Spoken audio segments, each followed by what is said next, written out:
I'm in Rock Squad up, Magi Archers in the building, please believe. Oh shit.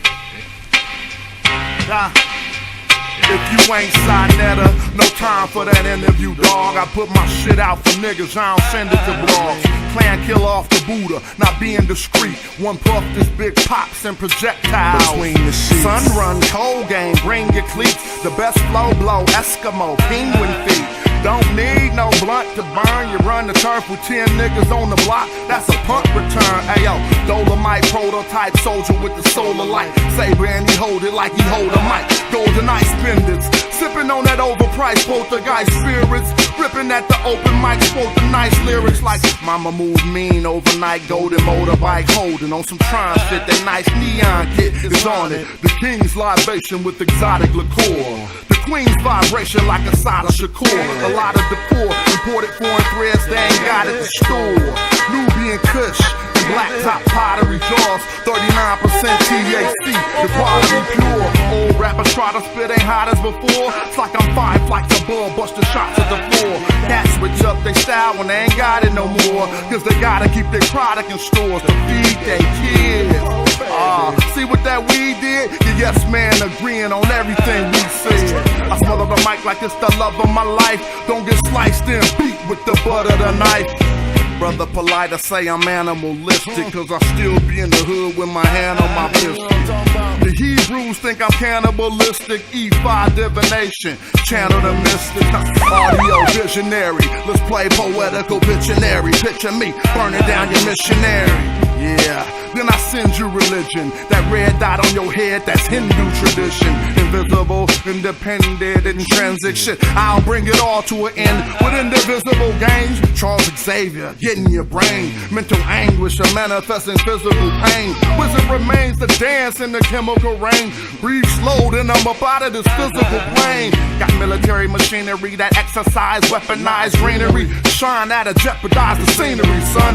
Bruh, the beam 10 times your distance. Inclines be benching. Stop rising with no trend line resistance. The parabolic breakout. I'm F-16 with the aeronautics fake out. The God killer. The God killer. The God killer. The God killer. It's the God killer. The God killer. That's who it is. The God killer. The God killer. It's the God killer. The God killer. The God killer. The God killer. It's the God killer. The God killer. The God killer. The God killer. It's the God killer.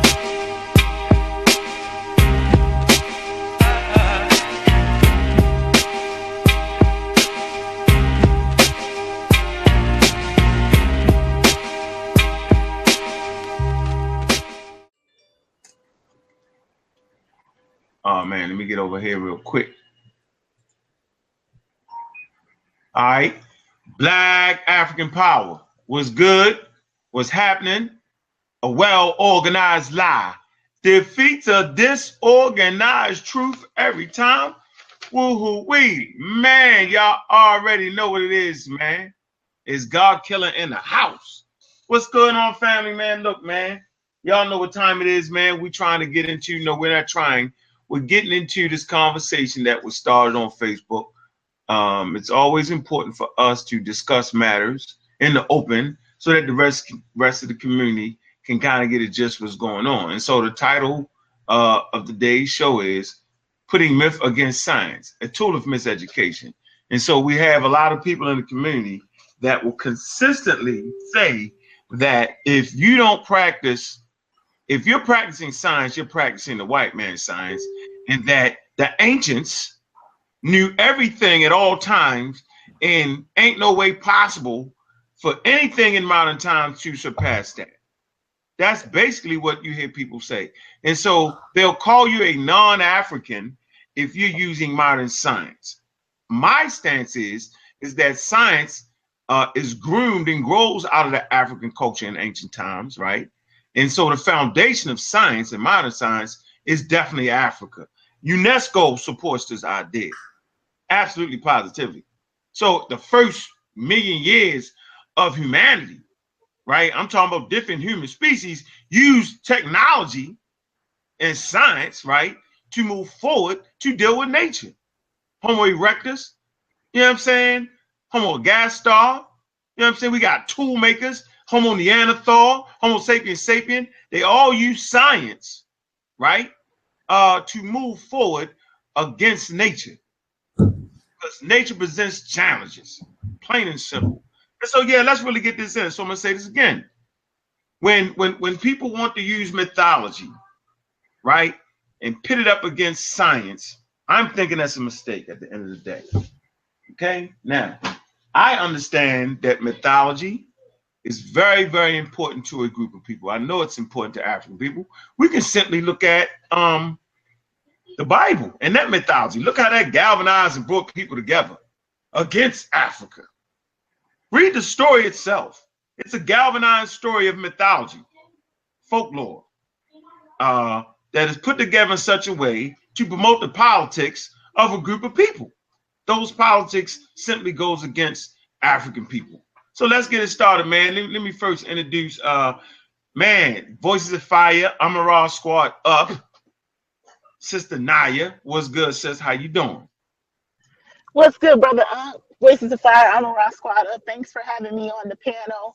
I'm really interested in exploring this topic. I really think part of our healing as Black people is reconciling the past into the future, into the present.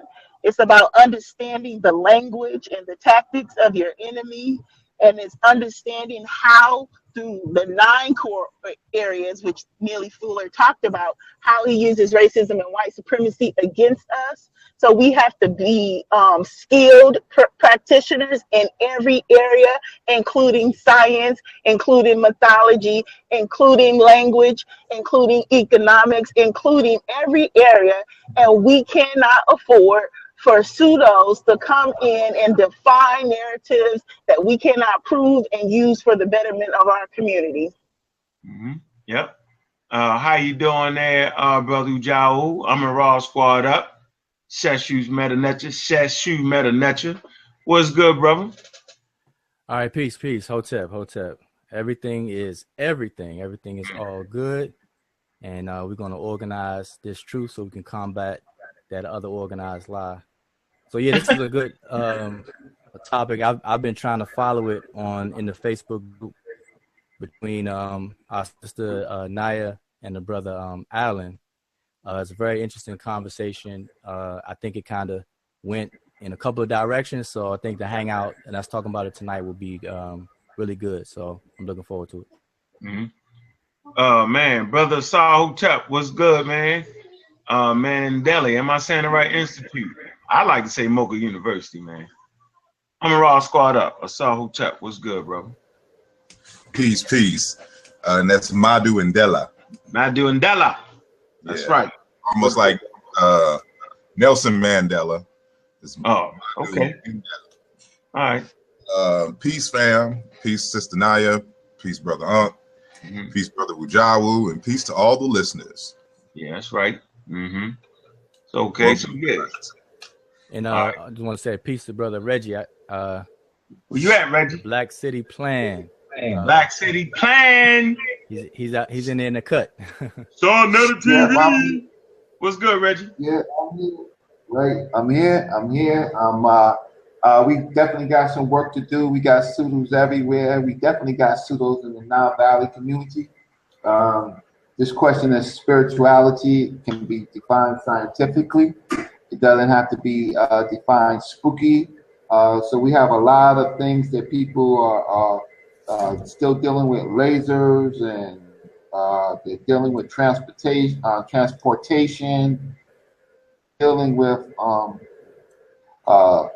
levitation. They're dealing with lots of things, communicating with the ancestors. They're dealing with lots of ideas, and it comes down to, for them, who articulates it the best or sounds good or sounds esoteric, but it has no basis in fact, or it has no basis in fact. So I love the Nile Valley literature. I love the way they posited things, but we also have to be mindful that we can know that they made mistakes, and they corrected mistakes, and they made more mistakes, and they corrected mistakes, and it was a continuous process of scientific thinking in that world that they lived. And there was and there's certainly conflicts with the big religious groups, the Amun-Ra types, cults or groups. So there were different factions, but science was always there. So in my points right there, but we don't believe in levitation. Transportation is just it's just a concept to posit things, but not necessarily exist in life. But we'll deal with that. Mm-hmm. Let me read something to start us off. I'm gonna come to new science, new scientists. I suggest you get a description to it, right? And interesting article that I was reading right here. Right here, y'all in the magazine, y'all can see it, right? Remove what avatar? What you talking about, Joe? What avatar? Man, I'm trying to type it so you can keep your flow. Which avatar though? What you talking about? The avatar's at the bottom, so it's full screen. Oh, okay. With people Yeah, just come on and say it. I ain't gonna lose no flow. Shoot. The flow master, goddammit. Flow master. So yeah, right here. Here you go. That's what we're looking at right now. Titled, What is Knowledge? Real good. I suggest y'all get that. Go to your newsstands, get that. Real good. Right here, let's go to page 32. Come down a little bit. It say knowledge is a slippery concept. What we know, how we know what we know, how we know it, what we know others know, what others know of what we know, how what we or they know differs from what we just believe. It say you would probably argue that until I see the winning number, right, I can't know I have won the lottery. I can only believe it. It say, yet how do you know that? Goes on to say, most of us make our way through life without peering too closely under the bonnet of epistemology, right? That is the theory of knowledge. It say we manage it intuitively. We don't have to reflect and calculate, says Jennifer Nigel, philosopher at the University of Toronto. It say Canada and author of Knowledge, a very short introduction. She goes on to say, but it rewards closer inspection. It say for a start, it say the degree to which we know stuff and know what others know is quite possible what separates humans from everything else on the planet. It say from rocks, chimpanzees, right? It says refer to go see Knowledge of Chimps, Curiosity, and Quantum Mechanics. Goes on to say it is certainly the lubricant of all human interactions. It say we can cooperate, communicate, and compete better if we know what others know and don't know, says Nigel. It says tracking states of knowledge can help you in the course of the argument. Brace yourself against fallacies. Yet, defining the basic currency of knowledge is surprisingly difficult. To know something, you must first believe it. But that's not enough. To make factual knowledge, that belief must also be true. That is the one thing we're all happy to accept, says Nigel. True belief is insufficient, though. A belief can be true just by chance, or we can arrive at a right answer via a wrong route. So epistemologists have traditionally added another condition for a true belief to count as knowledge. It must also be justified in some way. In the lottery example, the perceptual evidence of the number on my lottery ticket, plus the testimonial evidence of, say, the broadcaster reading out of winning numbers, creates the knowledge that I have won or not. Let me stop right there. So there's a few things mentioned in this opening paragraph, right? You know, like, how do we know what we know? And the fact that separates us from the rest of the animals, right, is our knowledge of things. Like how we know, how are we expressing this knowledge? How are we putting it into action? How are we doing this? And so now, when we look at the world of mythology, stories, folklore, ideas and concepts, and we pit it up against science, is that something we should do as African people? Of course we should. But should we take mythology at face value, and should we use ancient African mythology to use it in a way that stops us from dealing with modern science? That's the real conversation here. Can we use that to supplant modern science, since we think modern science is a white man thing? Is that healthy for our community? So let me ask you first, Sister Naya, what is your take on mythology, right, and science? Okay. For me, thank you, Brother. For me, I appreciate mythology. I like to write, I like to blog, I like to read, and I love stories. I'm currently in the process of developing a rites of passages program for youth between 13 and 14.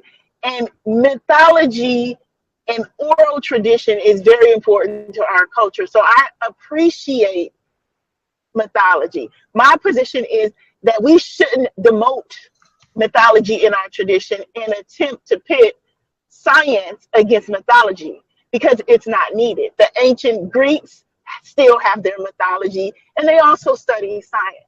You remember, Africa is about complementary. We don't have to use this dichotomy in order to say, oh, this is better than that. We don't have to do that. What we need to do is see value in both of them. There's value in myth, there's value in science. But I agree with you.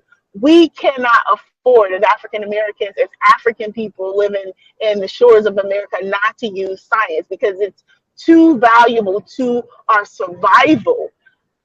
People who cannot use science do not think critically a lot of times. We have to be able to have steps. We have to be able to use methodology. We have to be able to have systems in place to ensure checks and balances. So I don't think that we should even have to compare the two. I think we can appreciate mythology for an ancient Egyptian culture for its literary genius and how they were able to use those stories to convey their culture. There's no need for us to just stop there, because like Brother Reggie said, is that they were always changing. And that's what science is about. It's about introducing new information and new ideas. Okay, so that's my position on it. Mm-hmm. Brother Reggie.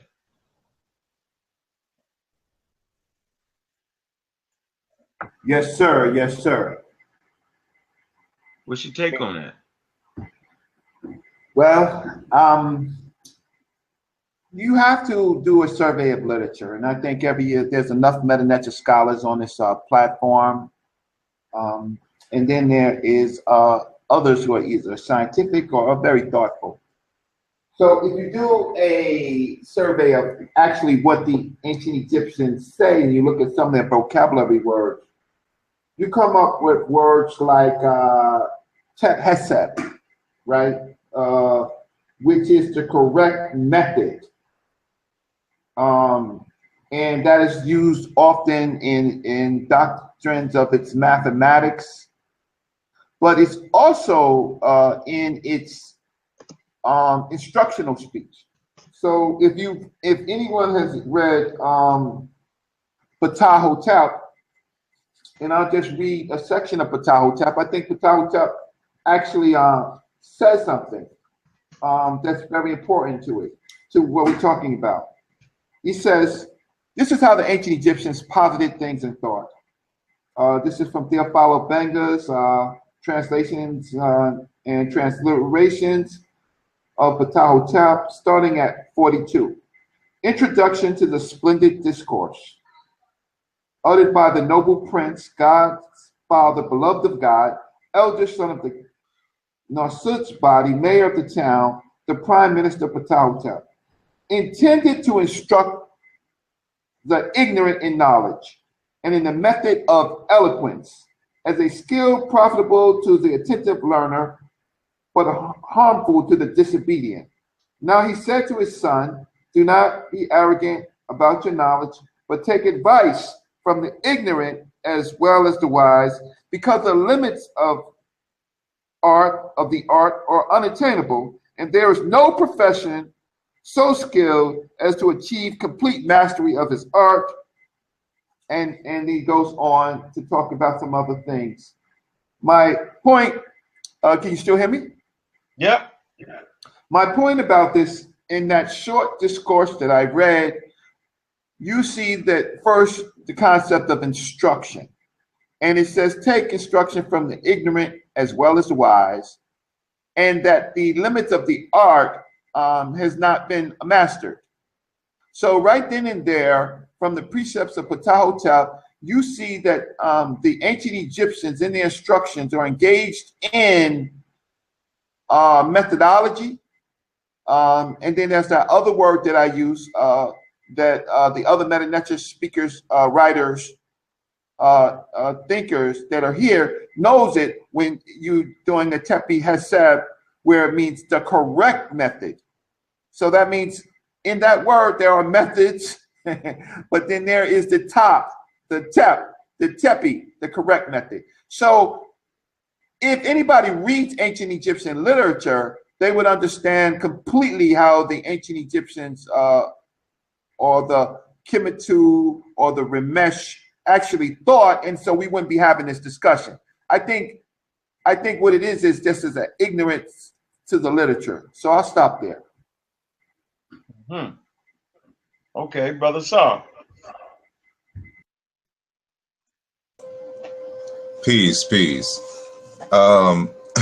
If you would permit me to read just a little bit, something from the Dogon people. And I'm going to be reading from The Pale Fox by M. Griole and G. de Urchenly. The English translation from 1965. I'm going to start on page 69, right, and the bottom of 69, and then the top of page 70. And what we're going to be discussing here is how the ancients actually, well, let me say this. The Dogon gives us insight to how initiatic educational systems work and the kinds of language that they use in order to teach different things. And so the Dogon have four concepts of what they call words. So the word so is a word for command or word or utterances, so to speak. It's cognate with ancient Egyptian Medu or Medjet, and it's cognate with Yoruba Ashe. And so they talk about these different degrees of information, and I think it's relevant to your discussion currently now. So I'll read now. The Giri-So, which is called the foreword, is a first source of knowledge with simple explanations in which mythical personages are often discussed, their adventures simplified or fantasized. All this is seemingly unrelated parts. It deals with visible things and deeds, with rituals and modern materials. That was the Giri-So, called the foreword. Then they have what is called the Beni-So, the side word, which includes the words which are in the Giri-So, that was the foreword before us, and the deeper explanation of certain parts of the rites. And going on to page 70. And representations. Its coordination appears only within the greater divisions of knowledge, which remain partly, that's the second layer. So the first layer is the foreword. The second layer is the side word. The third layer is the boloso, the back word. Completes the preceding knowledge on the one hand and furnishes syntheses applicable to the greater parts of the whole in the other hand. It does not, however, contain the very secret parts. That's reserved for the fourth layer, which is called sodayi, the clear word. It concerns itself with the edifice of knowledge in its ordered complexity. So, but initiation is not only accumulation of knowledge, nor even a philosophy or manner of thinking. It is of an educational nature, for it forms or models the individual at the same time he is assimilating the knowledge it offers. But it's still more than this through its vital character. By making the structures of the universe understood, it progressively leads the initiate to a way of life as conscious and complete as possible in nature and within his society, in the world as it was conceived and organized by God. So you have the foreword, the side word, the back word, and the clear word. When you get to the level of the clear word, that's when they stop, for the most part, they dispense with the whole mythological first level stories and just really give you the abstract principles, because now you have gone and understood what all of these components mean. Now, I logged in twice on this screen here, and I want to, this will be my last thing, and I'll pass the mic. I want to share my screen. So if Brother Unk, if you can find my second, I have it muted, my second entry, okay, and place it, and place the cursor there for the visitors. Got it. Okay, I'm gonna share my screen in a second. So y'all will have to let me know when y'all see it. I'm gonna go to the slideshow real quick and from current slide.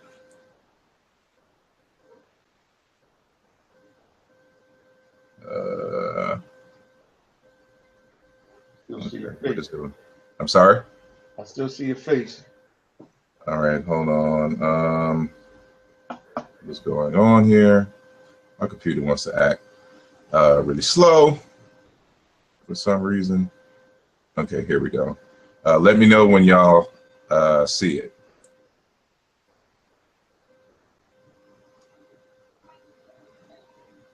It should be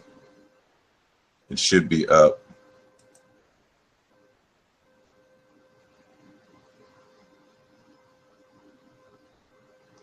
Hopefully. Anywhere. Can y'all see anything? No. How about you, Joe? Nothing yet. Nothing yet. Oh, okay. Well, I'll just do this. What I'm sharing on the screen, which I guess no one can see, is... There you go. Go. Okay. Is a quote from Dr. Sylvester James Gates Jr. He is a theoretical astrophysicist out of MIT. He teaches at a school in Maryland now. And he was talking to a group of students at the E.E. Just Symposium. He was a keynote address. And he and it's Susi. The title of the lecture is called Susi and the Lord of the Ring. And that has to deal with supersymmetry. That's what Susi is short for, supersymmetry in quantum mechanics, field theory, and things of that nature, or supersymmetry in that light. There was a point in conversation where he was talking about that you have to kind of be careful of what a scientist tells you versus the conversations that they would have for themselves. And I think this is kind of in alignment with what I just read from the Dogon. So I'll just read from this, and bottom is the link. If you can catch it to view the whole lecture yourself. But he says, this is what we call vertex normalization in quantum theory. And what it basically says is that the charge that an electron couples to a photon actually depends on things such as the speed and the spin. The location, much more complicated than the equation we taught our students in high school. You see, and I have this bolded, you see, we constantly lie when we teach science, but we lie in the service of truth. We tell people the part of the truth that is appropriate for what they have as a background. It would make no sense for me to walk into a high school classroom and try to teach my students relativistic quantum field theory. So I'd say instead, Coulomb's law is the end of the story, even though I know that this is not the complete accurate story, but it's good enough for the audience.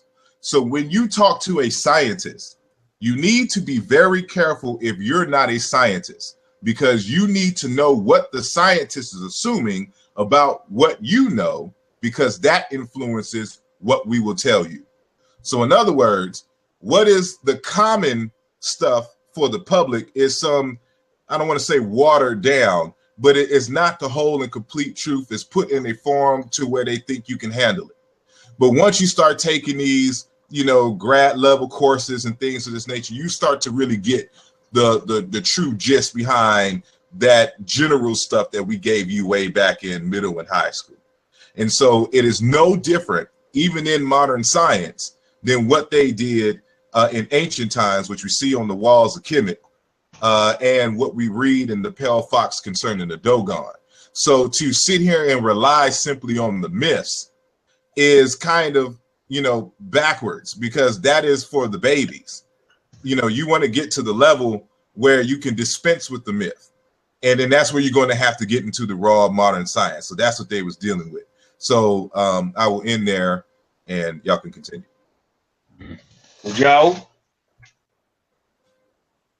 Okay, yeah, that was well said, Brother Saab, because that's the sentiments that I had pretty much echoed on Facebook in the conversation. But only thing I would add is because you asked two questions. You asked should myth be pitted against science, and then you said something to use myth instead of.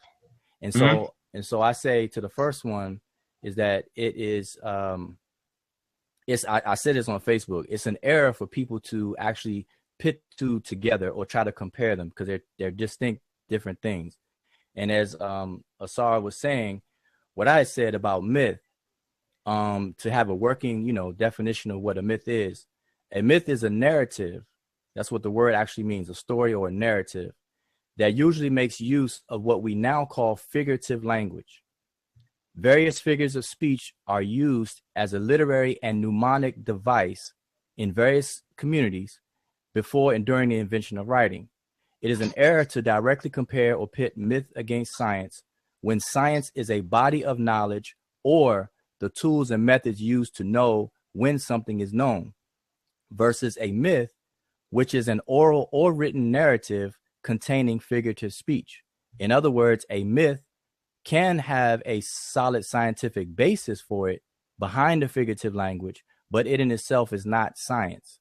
Well-organized initiation environments were established to synchronize the figurative expressions with the realities that they represent.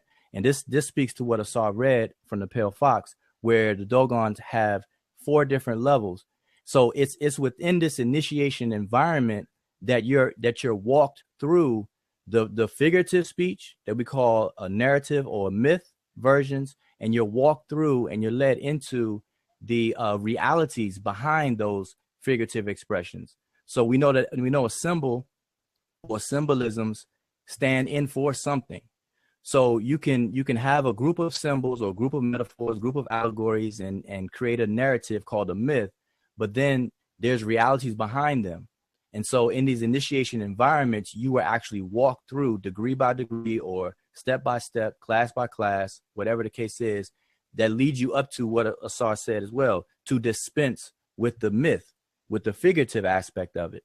But you have to be gradually walked up to, and that's what the scientists, the modern day scientists that Asar mentioned, plainly said. where he said you got to be careful of talking to a scientist because they constantly, quote unquote, lie to you. It's because they have to walk you through certain steps. So they try to walk you and meet you where you are in knowledge. They don't dump it all on you at one time, just like a baby. You don't feed a baby a steak when it's born. You know, a baby has to grow into being able to eat solid foods and so on and so forth. So the same thing it happens with knowledge. So to compare a myth as a myth to science would be an error. So that's what I said on Facebook, and that's my 2 cents on the topic.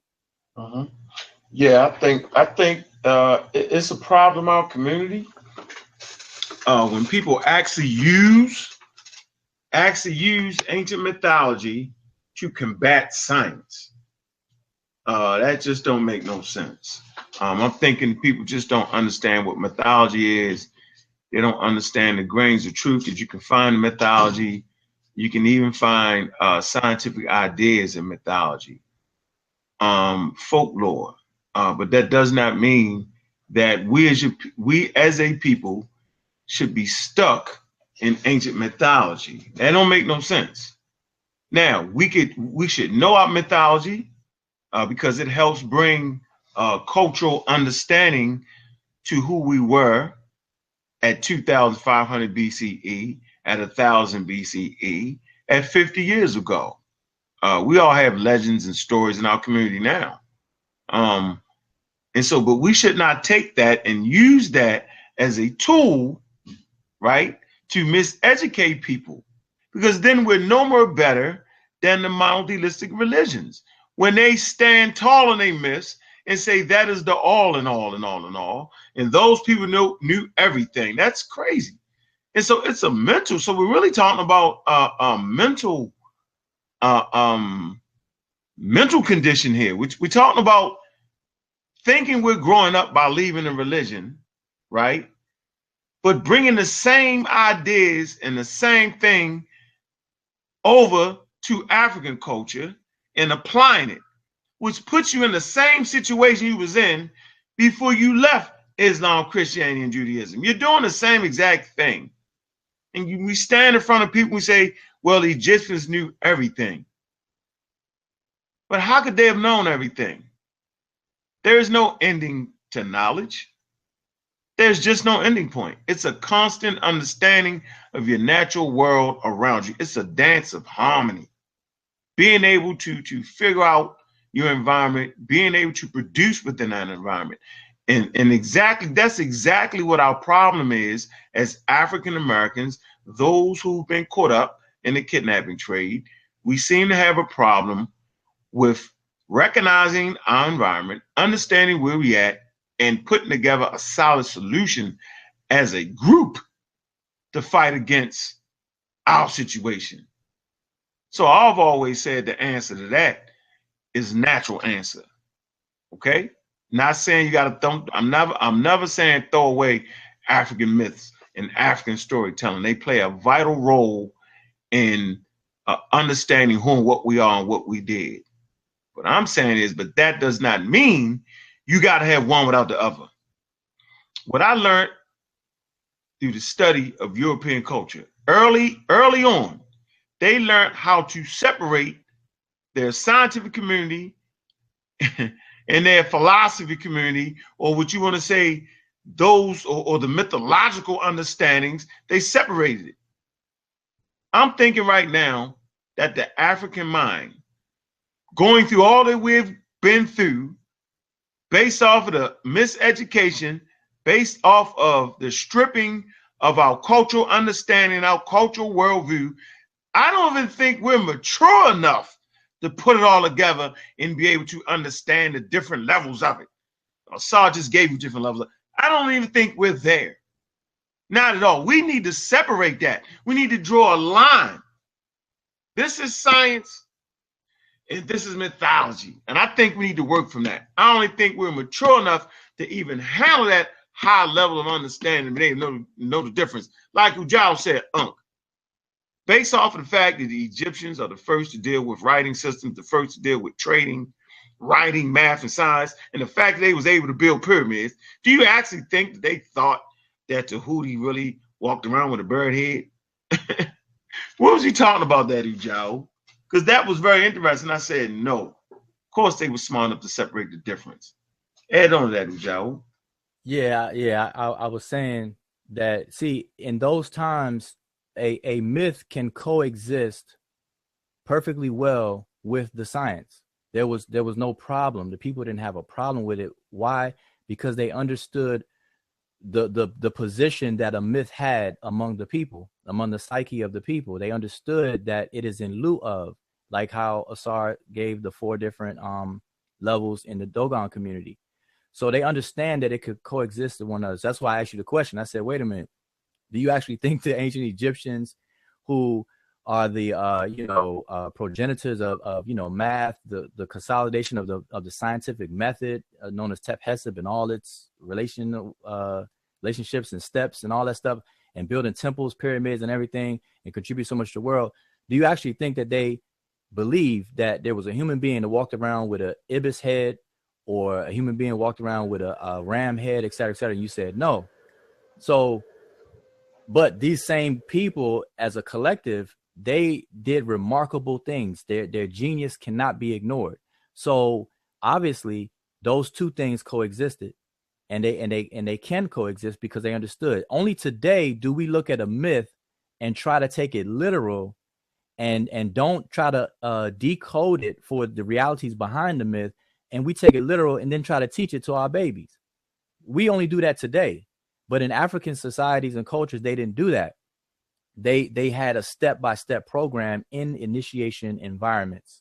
And that's what Asar had read. And even the modern scientist, forgot his name, James Sylvester. Yeah. That's basically what he is saying that the scientific community does. So we still do it today, but it's a minority. But you got people out here that will take a myth, take it literal, and then try to add spins on it, package it up, and give it to the people, and then it just turns into a whole big hodgepodge of pseudoscience. And that's what's going on today. I would like to just alter slightly a little bit of something that you said, in terms of, for example, was there a human being walking around with an ibis head? What you see, this is twofold. First, people who necessarily want to, adopt or link themselves with ancient Egypt really have no background into African cultures in general. Mm-hmm. So there's certain things that they're separated from that they won't recognize in ancient Kemet. Now, what you see on the walls in ancient Kemet is something that you will see all across Africa. And that is, when you see these deities with human bodies and cow faces and ibis faces and things of these nature, these were real human beings, but not in the sense that there was a human being who lived named Jehuti with an ibis bird face, or a baboon face, or a scarab beetle face, or something to this nature. What you see in Africa, what you're looking at in ancient Egypt, is just a stylized rendition on the walls of African mask. And for those who belong to initiatic systems, you know that every one of these cults have certain masks that represent certain deities, which represent certain concepts. So during ritual, a person personifies that aspect of reality in which they're trying to highlight in the ritual.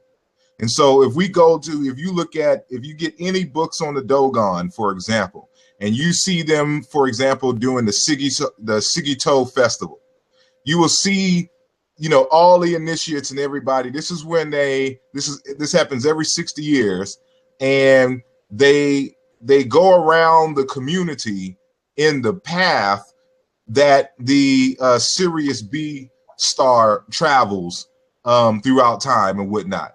And in that process, you will see them with these different type of masks that represent the Nomo. You'll see fish mask and other masks that aren't like human, in terms of human and character or whatnot. And so you got to understand that our myths in Africa are living traditions. And so these are just creative ways to teach and to keep in the memory, the collective memory, certain aspects of reality that they deem important and valuable. And so, you know, again, they don't have YouTube. They didn't have VHS tapes and creative animations and things of this nature. The people had to play out these mythologies. And this is how the people learned and kept in memory certain important events. Because, you know, certain events, for example, like the rising of Osiris or the rising of Isis, which were both connected to the Sothis star, which indicated for them something more practical, that the monsoon rains in Central Africa had come or is coming, and that the Nile River should swell. And so we need to go check the levels so we can predict, you know, what our crop yield will be for this year.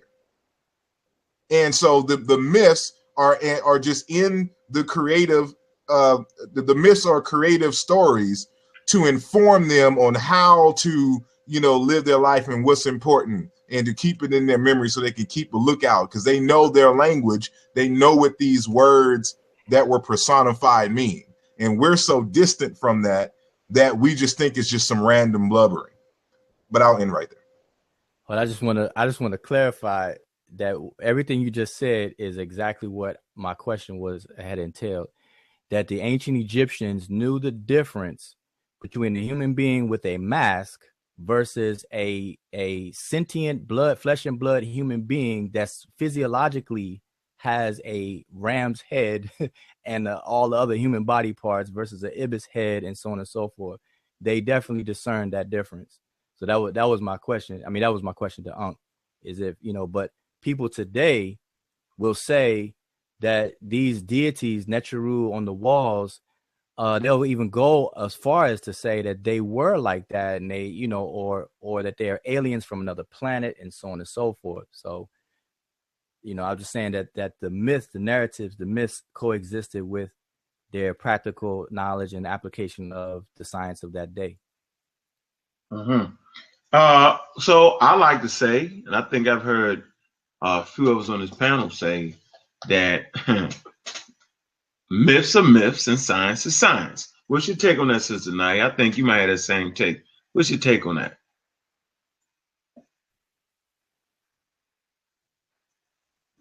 Can you guys hear me?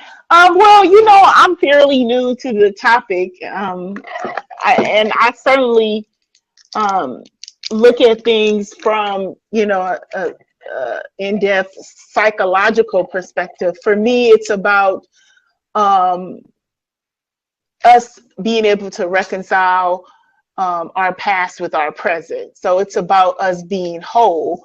I know when I was studying and I began to learn about, say, the Bible, when I learned about Hebrewism, when I learned about scientific discovery and African culture, I never had anyone saying to me, Naya, don't study science, or Naya, don't study Hebrewism. What I did was I researched, I read, I explored. So I was objective in learning. And so the problem with me is people who are attempting to keep other African people from that reconciliation, because, as you know, Asar explained in Wujawu, you know, the initiation, rites of passages, and how you move from one stage to the next to create this whole person. That's what's missing in our community. That's what we lost. And so in order to get that back, we have to push people to explore past mythology into more deeper areas. We have to appreciate our culture. We should never let, you know, the Rurugu, you know, dictate to us how we should initiate each other into our culture. But we also have to encourage each other to explore science and the scientific method and language. We have to do that, because to me, that is manipulate. That's a form of manipulation. And it's the same thing that the church does, is they somehow use fear to get people from getting up and possibly doing a cultural comparison between the Bible, the Book of the Dead, or some other African literature. So I don't think as African people we can afford to not encourage each other. So that's my thing. You know, it's not about me wanting to argue the point. It's about the manipulation. You know, it's all about the white science argument at the end of the day. You know, because science is challenging. It forces you to think. It forces you to study. It forces you to explore. And I think that we as African people, we need to encourage our children, encourage the people in our community to study science. Even if you don't take it literal, you can at least study it. If you're playing chess, you have to learn about each piece on the board. If you just learn what a rook does, you're not going to be a good person. You're not going to be good at chess because you're going to get beat because you don't know about the other pieces. Who tells a person not to study science because our ancestors use mythology? Or who tries to pretend as myth is somehow science, which it encompasses science. Yes, I will clear that up very clearly. But we have to be careful about our motives, and we have to be careful not to prevent people from learning and growing and exploring. So that's kind of my position. Mm-hmm. Can I say something real quick? Just real quick. Yep. Jump in. I want to remind people that science is something you do. Myths is something you either watch or listen to. There's a difference. And when people understand that basic difference, you know, it's really the end of the argument. Because science is based on experimentation. You have to do something for it to be scientific. You know, it's not just simply creative storytelling. You know, you have to prove something. There's a process of verification in that whole gamut. And not only that, speaking of myth and science, you know, a lot of people should know already I deal with languages. Comparative historical linguistics is one of my tools in my arsenal for understanding our African past. And through this process, I have discovered that the word science itself is traceable to Africa in general, but more specifically is cognate with the word that became personified in ancient Egypt as the goddess Sheshet. And so not only remember what I said earlier, that mythology is just a creative way to pass on the values of a population from one generation to the next, you know, usually in story form. And this lets you know what they valued because they personified this concept of science as the goddess Sheshet. And she is the wife of Jehuti, which is another aspect of science, dealing with mathematics and things of that nature. And so, you know, it's ironic that we're even having this debate, or if it's not necessarily a debate, but this discussion, you know, regarding these two. And so you use one to promote the other. It's not an either or. Yes, and that is my point. That's what I was saying to our sister Naya as well. That there's an error for people. That's what I meant by pit them against each other. It's used in harmony with one another, you know. But I wanted to add real quick that even in our Western culture that we're conditioned under right now, you see a semblance of it when, as children, you're taught nursery rhymes or you're taught some childish kind of explanations for natural phenomenon. Like, you know, children will think, okay, lightning and thunder, that must be the, you know, they say the devil beating something, or, you know, God crying or whatever, where rain comes from, whatever. That's what children are taught first, you know, and then they quickly come out of that by learning the actual reality behind that, what's really going on, how water is through condensation, whatever, evaporation, it goes in the sky, forms a cloud, comes back down, you know, the electrical currents, whatever causes lightning and the sound, thunder, and everything like that. You learn that later. But so you can kind of, and I just use that as an example, but you can kind of see where people are fed knowledge in digestible components. And so this is what was described, with the Dogons and everything like that. So they kind of go hand in hand. And myth, like I was saying, the myth is an expression. So you can take an actual scientifically proven, observable experiment that you proved and come up with a theoretical model as an explanation of what was observed, but then record it orally. Record it on written form, or tell it orally in a figurative way, and it will become a myth. But if you're within a constructed environment where I can tell you the myth for the mnemonic remembrance of it, to pass it on so you can memorize it, whatever, and I give you the reality behind it of what the real deal is, and I keep them together, then there's no problem. But once the reality is separated from the figurative recording of it, whether it's oral or written, that's when you have a problem. Because people who lose sight of what's the realities behind these things will run with the myth as if it's real. And this is what I see people do. They'll take, and they don't have a connection or a link to go back to either the elders of the community. This was the purpose of some of the elders in the community. They were able to encode and decode this knowledge that's behind the way that they had to keep telling the stories, and so on and so forth. Can I ask y'all a question? Yeah. I want to introduce a term to this discussion, and that is geomythology. This is it's a whole field of study that people who are philologists and linguists and things of that nature have been able to go into these ancient myths and discover exactly what they were talking about based on the language. Now, how many of y'all are familiar with the X-Men? Yeah. Oh, yeah.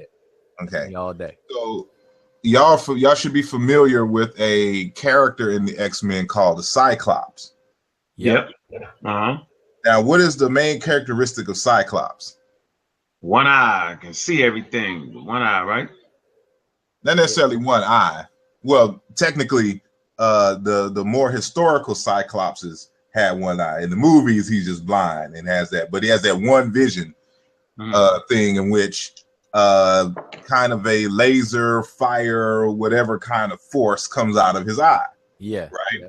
Right. Now, of course, this is based on other concepts of Cyclops. What we discover is that a Cyclops is just a personification of a eruptive volcano. And what is the characteristic of a volcano? It spews out volcanic ash, explodes, or lava out of a one location. So it looks like an eye shooting out. Exactly. So in earlier languages, the anything that resembled each other, you will often see the same word used for multiple different things, including like the eye. So like when we say the eye of a needle or the eye of a wheel or something like that, it's all because it has this round circular shape. And so you have the eye of the mountain as well. Matter of fact, in ancient Egyptian mythology, and matter of fact, a lot of world theologies, the sun and the moon are described as eyes. Yep. But in this case here, it is talking about the eruptive volcanoes. Now, this is just a creative way that these ancient societies, more specifically in this context, the Greeks, chose to keep something in memory because, of course, they had to deal with live volcanoes. So when you see the one-eyed monster getting mad, you need to flee. It's not the time to go sightseeing, in the area. Again, they personify something because they value something, in this case, the lives of its people, that we need to creatively tell this so that everyone understands they're not sitting up there in scientific language, jargon, debating one another, that they can act appropriately, given if they come across this phenomena. And so you find the same simulation with Ptah in ancient Egypt. Ptah as well is also a volcano, which is why he comes out of the waters of of Nun on the as personified as the Tajanin, which is a high hill or whatnot. And he is a fire force, and he's also associated with metallurgy. Why? Because blacksmiths create these little volcanoes we call smithies, which everything is forged and they create. It's the same thing with Ra. It's the same thing with Atum. And so if you don't understand languages, you won't get these things. They'll just be random myths. But again, the myth is totally separate. It's not science. It's just a creative way to talk about and discuss science, but not only science, but in terms of human character or the development of human character and ideal ways in which human beings should interact. So I'll leave it at that. Mm-hmm. Okay, we got got Alan Brown in the building. Don't say peace, man. Don't say it like that, brother. I'm the reason that this show is going on today, or this topic. No, I wouldn't give yourself that much credit, but yeah, that's the reason this show is going on. I wouldn't give you that much credit. What I will say is this has been an ongoing problem in the community of people using African mythology to fight against using modern science, which is mislabeled the white man's science. And you're definitely one of those people. But I'd like to say Dagger Squad up. You know what I'm saying? Before you appreciate your presence. Appreciate your presence on the panel, brother. Yeah, before you get into that, when you said that I am one of those brothers, can you give me an example, please? The ancestors never said that we was apes or came from apes. There you go. But I mean, I can give multiple examples. Now you relax. Hold on. That's it. That's an example. you know, I've been saying. I mean, yo, man, you got to give me that one. I ain't seen that on the walls of Kemet. See, but there you go. I'm just saying. I'm just speaking on that aspect. But I just want to get into. I got to hear some of what the brothers were saying. I didn't get the exact beginning of everything that was being said, but I just want to put something to clarify on what I'm speaking about in terms of myth. Now, the brother spoke. There's numerous different layers to a myth. Numerous different layers. But when you identify a specific myth for what you're speaking about and say that it has specific science in it, and then come, well, how is this science and how is this? This is not there. So when I look at the Kemetic philosophy as far as the creation stories, I want to get this real clear. I'm not talking about anything else except the creation stories, and this is going through the Agdad, the Enad, etc., moving on down. Now, if I take modern science and I take one of the laws of conservation that says matter cannot be created or destroyed, and I can look inside this myth and I see through whatever translation I look in, and they say that the beginning, or they don't even say the beginning, it says it always existed. And they call it new, and they call it primordial waters, numerous different translations, but it will all come there. Some will make it into chaos, some will make it into that. And from without of this substance that is unformed comes substance from a spark. And what could that spark be? We don't know what that spark would be. But from when I'm looking at the specific story, I see the elements of nature, and it's describing the exact same thing that we're talking about. So I'm just using new for now and that law of conservation, that matter cannot be created and even destroyed.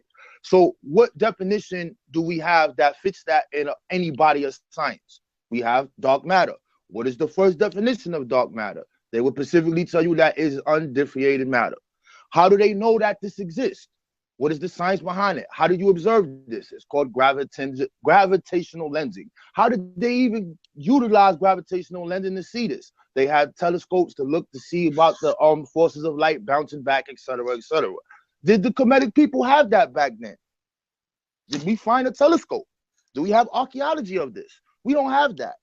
So for them to specifically state something that science speaks about and verifies at only at that specific juncture and that point, I'm looking at it like, how did they know that? The brother was just speaking over here about the Dogon tribe, and he made a very, very powerful statement. All stories across the African continent, when you almost look at them, they're almost exactly the same when it comes to the creation narrative. That's what I'm speaking about. So when he spoke about the Dogon, I'm gonna read from you, Ankh style, the Star of the Deep Beginning, Charles S. Finch. What we got? Page, what we got here? Page 235, right? Mm-hmm. And that chapter is the myth of matter, the unity of consciousness in the Dargan world system. Now, if I scroll down here, it says the primordial seed, the pole, and the origin of matter and space and time. Their conception of the universe is based on the principle of vibrations of matter and the general movement of the universe as a whole. The original germ of life is symbolized by the smallest cultivated seed, Digiterial axis. This seed, quickened by an eternal vibration, bursts the envelope and sheath and emerges to reach the uttermost confines of the universe. In the Heliparton creation story, what does Amun do? What does he do? He is self-created outside of this specific substance, or whatever you want to call it, dark matter, new, and he expresses himself through the whole entire universe in the different forms of elements. Now, you might have some people that say, well, we don't know what Tefnut means. But in the story, it says he sneezes, which could be shu, but they'll say it can mean inner, it can mean void. But there's numerous, like the brothers were saying, knowing the language. But within this body of science, we see that they're speaking about elements of the universe. I'm not talking about no men walking around with no heads on it. I'm not talking about these guys really did this. They was walking around. No, I'm specifically talking about the science that could be identified within the story. I don't see how that's pseudo. I don't see what's wrong with it. I don't see it misleading, as I heard on the show. I don't see any of that because I'm not talking about none of that. And I'll yield the floor now because I know brothers might want to add on to that, and then I got some more stuff to go. Hey, can I say? Can I jump in? Or you gonna say? Now was next. All right, I'm sorry. Now was next. Go ahead, Sister Naya. Specific point, and you interrupted me, so I mean, you can let Wujawu go. I didn't interrupt you. You did interrupt me. I didn't. What do you mean I interrupt you? Okay, Wujawu, you can go ahead. Okay, well, what I was gonna say was first peace, Brother Allen, and peace, Waju, peace. Yeah, and that's a good. It was a good. I think it was a good conversation in the Facebook group. You know, people who are reading through it and stuff like that. So, but now, what I wanted to address with what you just said is, like you said, you didn't hear the whole show we've been on, but I don't see. I didn't hear it. Okay, but let me just ask you a question then, not say something. Do you see myth as, because it seems like, well, let me just ask you, do you see myth as the end of the journey, or somewhere at the beginning, or in between? In respects to the actual straight up and down science. Oh no, I don't see it as an end. I don't see it as an end at all whatsoever. I look at the information, and in order for me to even come up with this, I had to study modern science.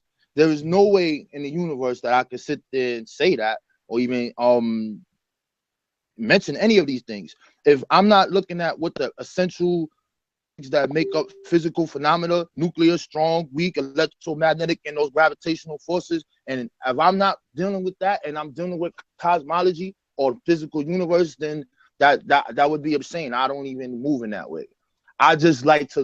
What I like to do is, okay, what do these people speak about? All right, is this translation correct? Let me check 4 or 5 people. Let me check someone who can see it. And then I look at modern science, and I like to put the African perspective to it. Be like, yo, the Africans dealt with this, but right now we going more with this because we have more information. These that they didn't have, but they also performed some feats that we don't know how they did. We don't know how they built that pyramid. We can say, oh yeah, we got some things, but you can't do it.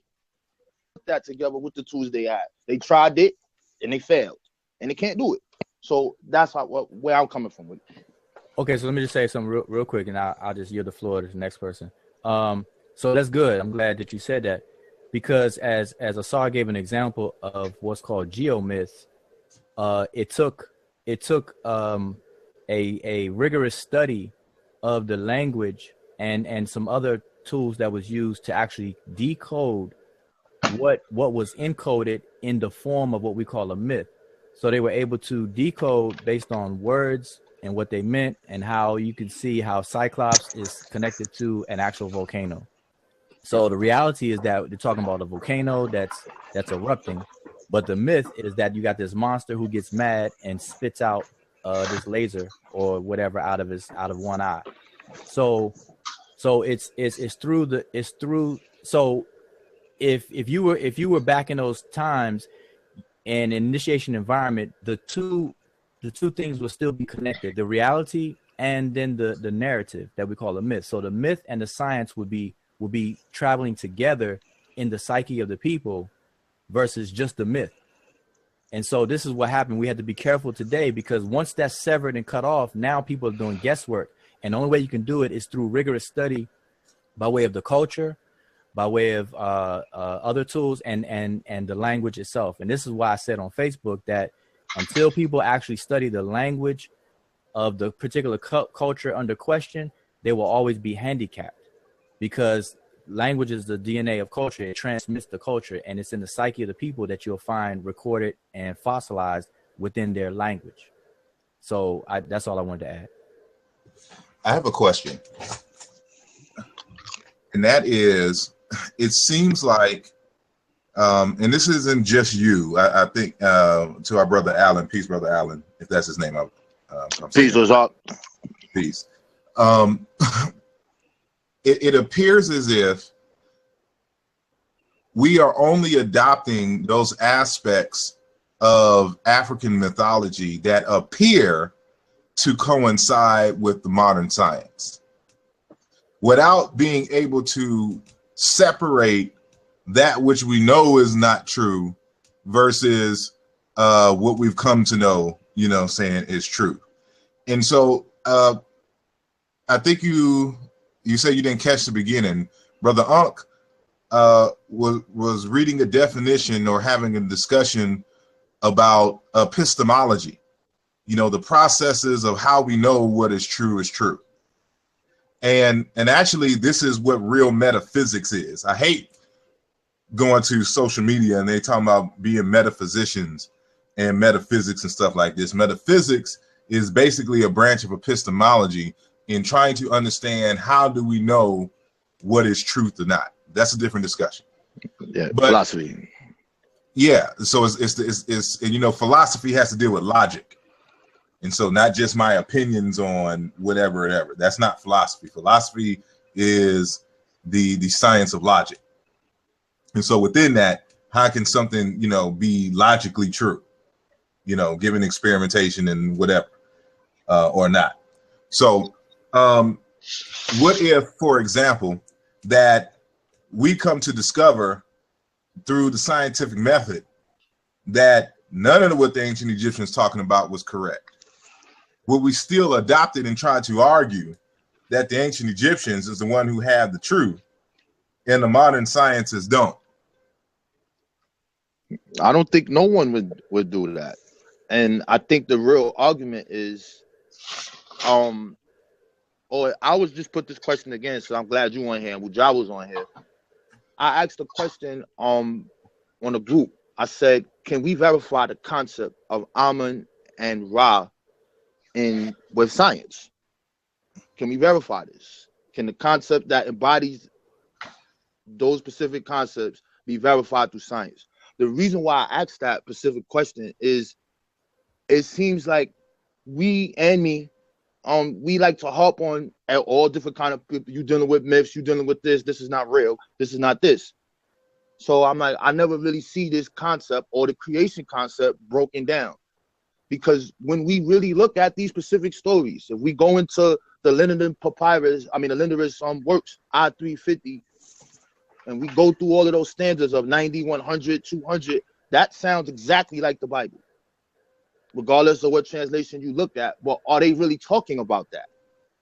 Is their creation story really talking about that? Or are they talking about the elements in the universe? And if we can't show and prove that in actual science, then what are we really saying to the people? What are we doing? Are we holding on to our culture, or are we just saying we just gonna go with bits and pieces of it? You said what, Alan? Are we just holding on to the culture? No, go back one more. If we can't do what? Or if we can't verify it through science, my other words before that is saying, then I don't think that we should be getting at other people who have the same, not the same, because that other body of stuff is added on. But when they talk about a creator force, created everything that you see, blah, blah, blah, unhidden force, etc. Same science that is in these books, and that is specifically stated word for word. I think Asar asked a very important question that you kind of skipped over. He was saying, he made a statement. Yeah, no. He was basically saying, he asked a question. He was like, so why is it? I answered it though. I said, no, I don't want to cut you up. He said that if modern science finds out that everything that the Kemetic people said was wrong. No. Another question? No. Before that, before you hit him, before you started talking, he said, why is it that whenever we deal with, like, say, Egyptian myths, we only bring out the parts that modern science has confirmed or sounds familiar to modern science? Why is that? I don't think that's true. I don't think that's true whatsoever. All you got to do is look at any Hebrew group and you'll see the brothers building. What this mean? What you doing spells over here? What's this heck of magic stuff over here? And then the brothers are going, what's this stuff right here with these twin stuff? What's this, this, that, and the third? Do this then. Give me something that you've read in myths that you feel is scientific that the modern world does not know. And I don't have no such thing. So you putting me in the bag that I'm not in. I didn't put you in the bag. Wait, whoa. I didn't put you in the bag. I was simply saying that kind of supports what Asar was saying. That's that question right there. Why is it that, the only things that we use, because I've done it too, is the things that seem to align with modern science? Where you at, sister? Now you get into the discussion, sis. If I cut you off, I didn't mean to. It's important that you express your point. Well, I mean, it's hard to express a point when you guys are all over the place. I mean, the thing about Alan is Alan does not believe in evolution, period. Okay, and this is where the entire. We're not talking about evolution. We're not talking about that. Right. Alan, stop that. Go ahead, sis. Right. So Alan does not believe in evolution. So how this entire argument got started is that one of the sisters posted in the group about a study that was done on the evolution of, the brain or the human skull, and how they in the study they compared it with some animal skulls, and from that, this is kind of where this got started. Mm-hmm. And so, throughout the Amara Squad group, Alan constantly fights against evolution in science. So now he gets on here and said he's not fighting on it. I think it is him fighting against it, but he constantly fights against evolution, which is fine. You don't have to agree with evolution, because I'm not a diehard evolutionary person. Like, I don't believe in evolution to that extent. But my whole thing is that he constantly compares ancient Kemet philosophy and culture to modern day science, and he attempts to discount science, and he always says, I'm rocking with the ancestors, which is fine as well. But in terms of what Asar was saying about mythology, I don't think he truly listened to what Asar was saying, because from my understanding, Asar was saying that mythology is mythology and science is science. And so now Alan gets on this hangout and then began to go through this diatribe about elements and all this other stuff, when the conversation needs to be focused on what we're talking about, which is, why are we comparing myth versus science? If Alan doesn't believe in science, if Alan doesn't want to study science and the scientific method, why is he preventing, or why is he discouraging other people from studying it? If he studied it, why is he discouraging other people from studying it? And that's my only issue with Alan, is Alan attempts to use the white man science argument, and I'm using that in quotations, in order to get people not to study science. When you talked about the common ancestor, he never even answered your question. He never What answered common that answer? question. All right. When Can I?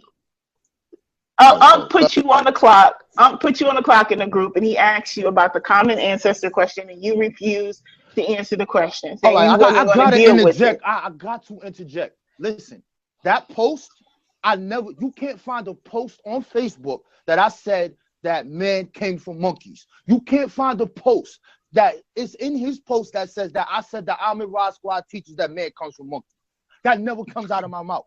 I never say that ever. That never comes out of my mouth. So that whole post is wrong, and you can't find that.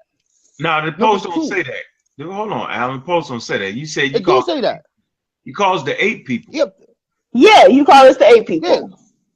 Yeah, I call you the 8 people, but deal with your post. Once we pull a post up and read it word for word. Well, the post where you call us the 8 people got deleted.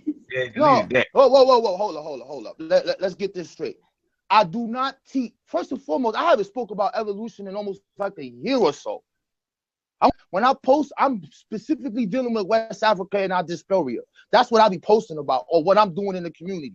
That's what I be posting about. I just happened to see that, and I was like, oh, joke. Now I want you to now since you deleted the post, I want Asar and I want Ujawo, and we want to get to the meat of this. The meat of this. So in that post, you put something up. The sister put something up about evolution of the brain and the food.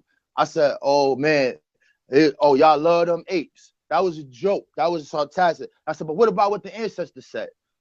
Right. I quoted the paper, the Papyrus of Ani, section 42. At the end of that section, it says, "There is not a part of my body that is devoid of a netta." Now, from us studying this, I could say we could go to page 17 and we can find they don't know what the word means. Fine. Some people will say that it deals with the science of nature. Each limb of the body, they describe one of these nettas. What I'm meaning by that is saying that everything that's in this universe or on this biological plane, I'm a part of. I know I said DNA with chimps. I know I said DNA with mouses. I know I said DNA with worms and all these other different things, and birds and dogs, all of this stuff. I know that. So when I'm saying that, that's what I'm saying. I just don't agree with me of us specifically coming from the ape to the chimpanzee and the common ancestor split. See that? See? All right. Hold on. I'm gonna stop. I have a quick question. I'm gonna let you go. All right. I'm gonna let you go, Asar. I'm gonna let you go. But no, wait. I'm gonna let you go. Yeah, I did. I said it. You take that back. Take it back. I take it back. No, don't let him take it back. Don't let him take it back. Because he do that all day long. No. Hold on. I just have a quick question. All right, what's up, brother? Please. Well, you crazy. And this goes to everyone on the panel. So I won't just pick on you, Alan. Do you think it is possible to learn something and discover something that your ancestors had not learned? Damn right, I do. I said that in the beginning when we started talking, when I said there's other sciences that they didn't know. So be more advanced. The question, if that is the answer, the question then becomes, why even invoke the statement that I'm gonna go with what my ancestors said? As if your ancestors could not have been wrong, or if they had, any knowledge of this particular subject at all. All right. And so that's not how science works. We study what our predecessors have thrown out there and discovered or whatnot, but we always move on correcting the mistakes of the past. So just because someone or one group of our ancestors did not discuss per se that we come from a common ancestor along the line of other primates, does not mean that now that information is null and void because the ancestors didn't talk about it. The ancestors didn't talk about cell phones either, but we use them and we got them and we have a whole science behind it, including programming and everything. Mm-hmm. Now going on with that, right? When you spoke earlier, you spoke about the Netta Sea hat, right? And we know that she has a ritual called the ritual of stretching the cord. You familiar with that, right, Asar? Yeah. So when you know the ritual of stretching the cord, you know that that ritual was done when they began to build any Pacific structure, and we know that they aligned that with certain constellations. Am I correct? Mm-hmm. So what I'm saying is this, and I'm never going to stop saying it. If these people are dealing with a body of science that is talking about remember my key words, the cosmology and the origin of the universe, and you said that they don't talk about a common ancestor. They do talk about a common ancestor. They say the common ancestor is Amun in all of the stories. If it goes on later, it would say Ptah. And that is that hidden, unseen force. That's what they say the common ancestor is. Now, how that translates, it could be biology. It can come from stuff morphing from one point to the next. And how else do we explain why we share DNA with things? When I say these things that I'm saying, I'm like, why don't you talk about why we share 80% of genomes with mouses? Why you don't talk about why that? All I keep hearing is the 888. So they knew about the universe. They mapped it out in the book of the cow. They mapped it out in the book of the day. They talking about all these things, but they don't talk about them coming from the ape. Well, maybe they didn't know. But hold on. I'm gonna let you go. Question. But maybe they didn't know that. Maybe they didn't know. Are you familiar with Bobby? Who's Bobby? The royal ancestor. Yo, man, you better stop that, man. I'm just saying you can ask Ujau, you can ask Asar, you can ask Smash Rock Wells. There's a baboon that call him the royal ancestor. It's interesting. It's interesting. Yeah, I'm just saying, like, so you wrong, right on the wall. Pull it up. You hold on, right on the wall. Pull it up. And he's considered to be the royal ancestor. Even before that. Even before that.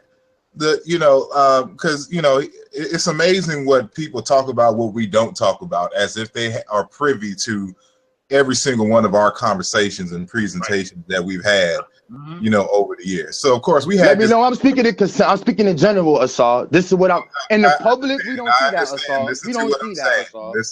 Listen to what I'm saying. So remember, brother, we had a whole conference on that. Sonetta, New York City. Yep. The Evolution Conference, right? Yeah. One of the things that I presented on my slide in the Evolution Conference, I'm like, these folks who are sitting here arguing the word about apes, the scientific community has went way beyond apes. There's a book called Our Inner Fish, and it talks about how, our evolutionary line comes out of fish.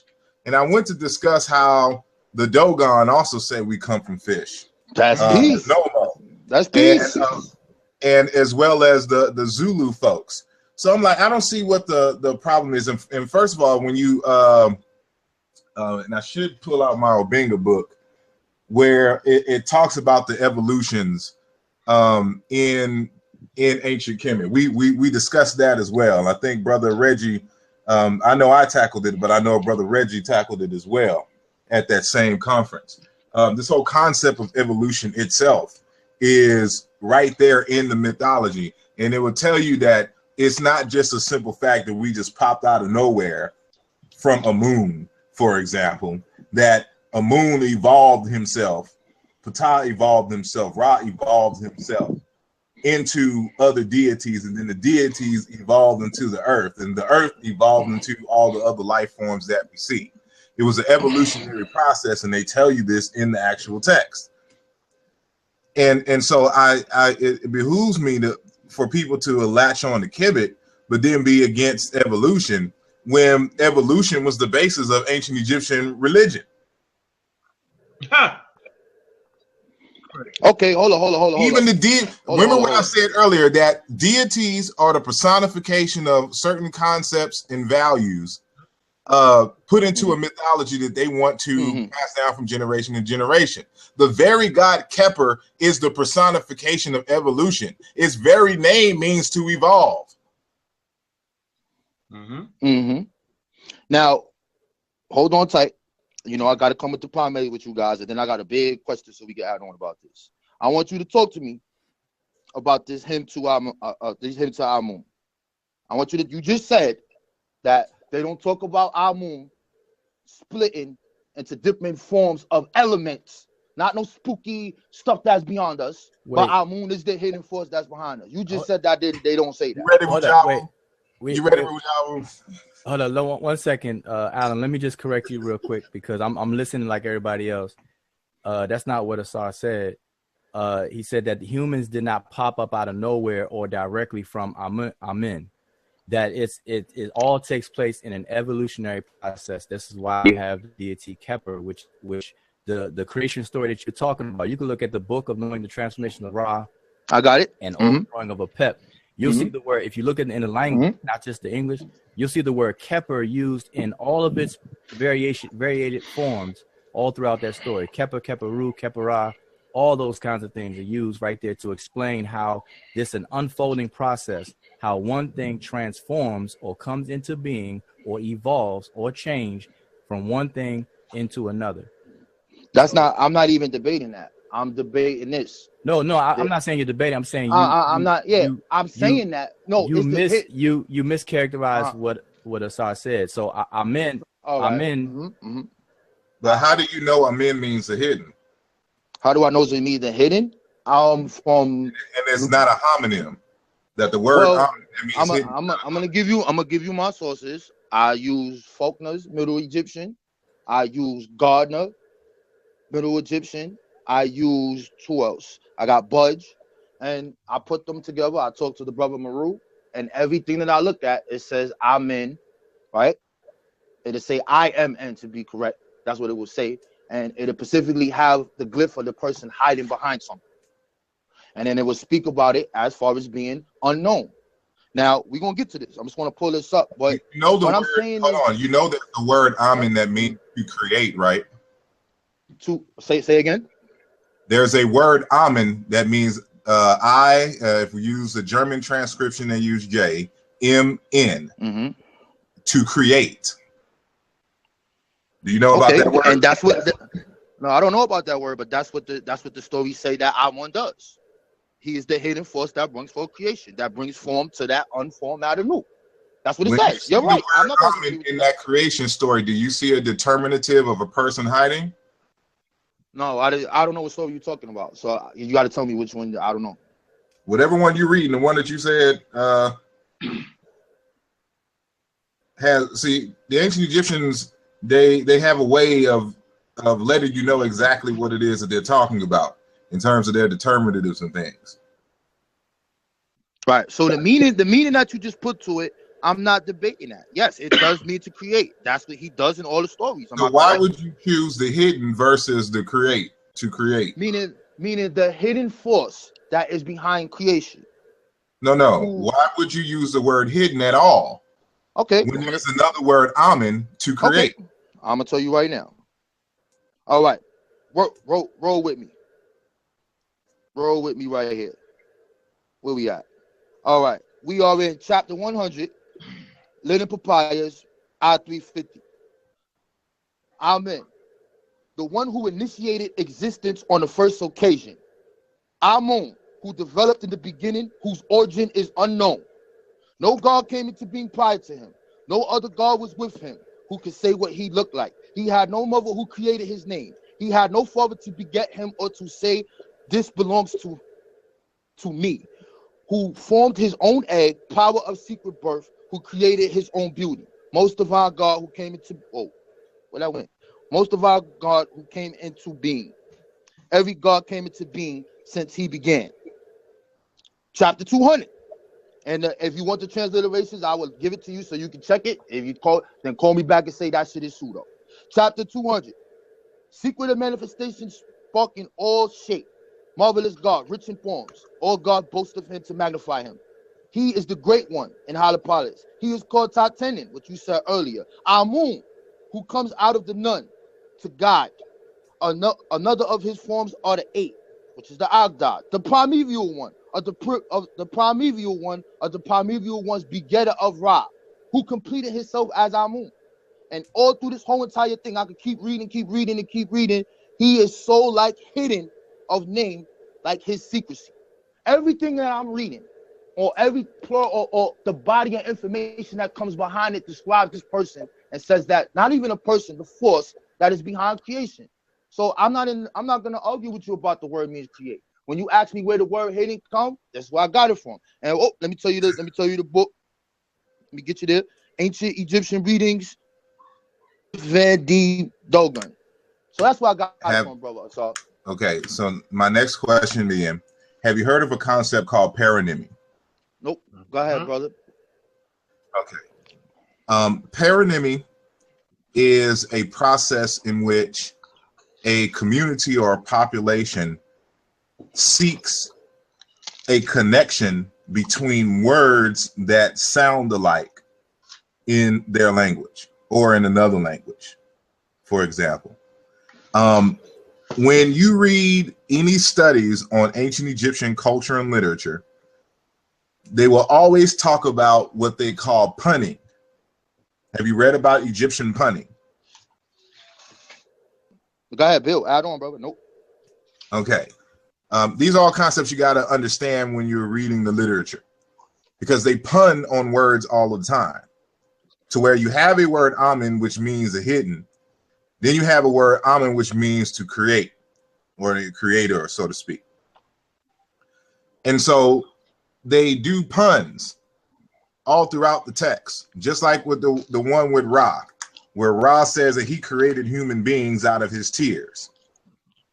And the word human beings is remech. The word for tears is remiet. Right. And another name for Ra is Remy itself, called the weeper. And so they pun on all of this. Doesn't mean that human beings necessarily came from Ra's tears, but the story is utilized in a way that they use all forms of this RM, quote unquote, root to create a narrative. And what you just read is an example of that, because just because they say that he's a hidden doesn't mean his name means hidden. Right. Now it does coincide with your definition, correct? Mm-hmm. And that's what it said that this force is doing. Exactly.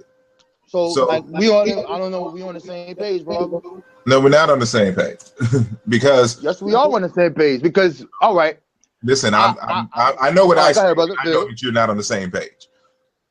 Okay, so we're not on the same page. Our moon is not the creative force, and all of the stories that we read. It's not that. Listen to what I'm saying. Okay. So all those people are lying.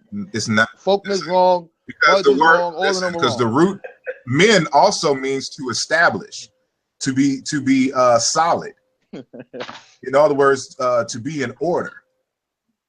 There's many different definitions to this root here, or this cluster. All I'm saying is that listen.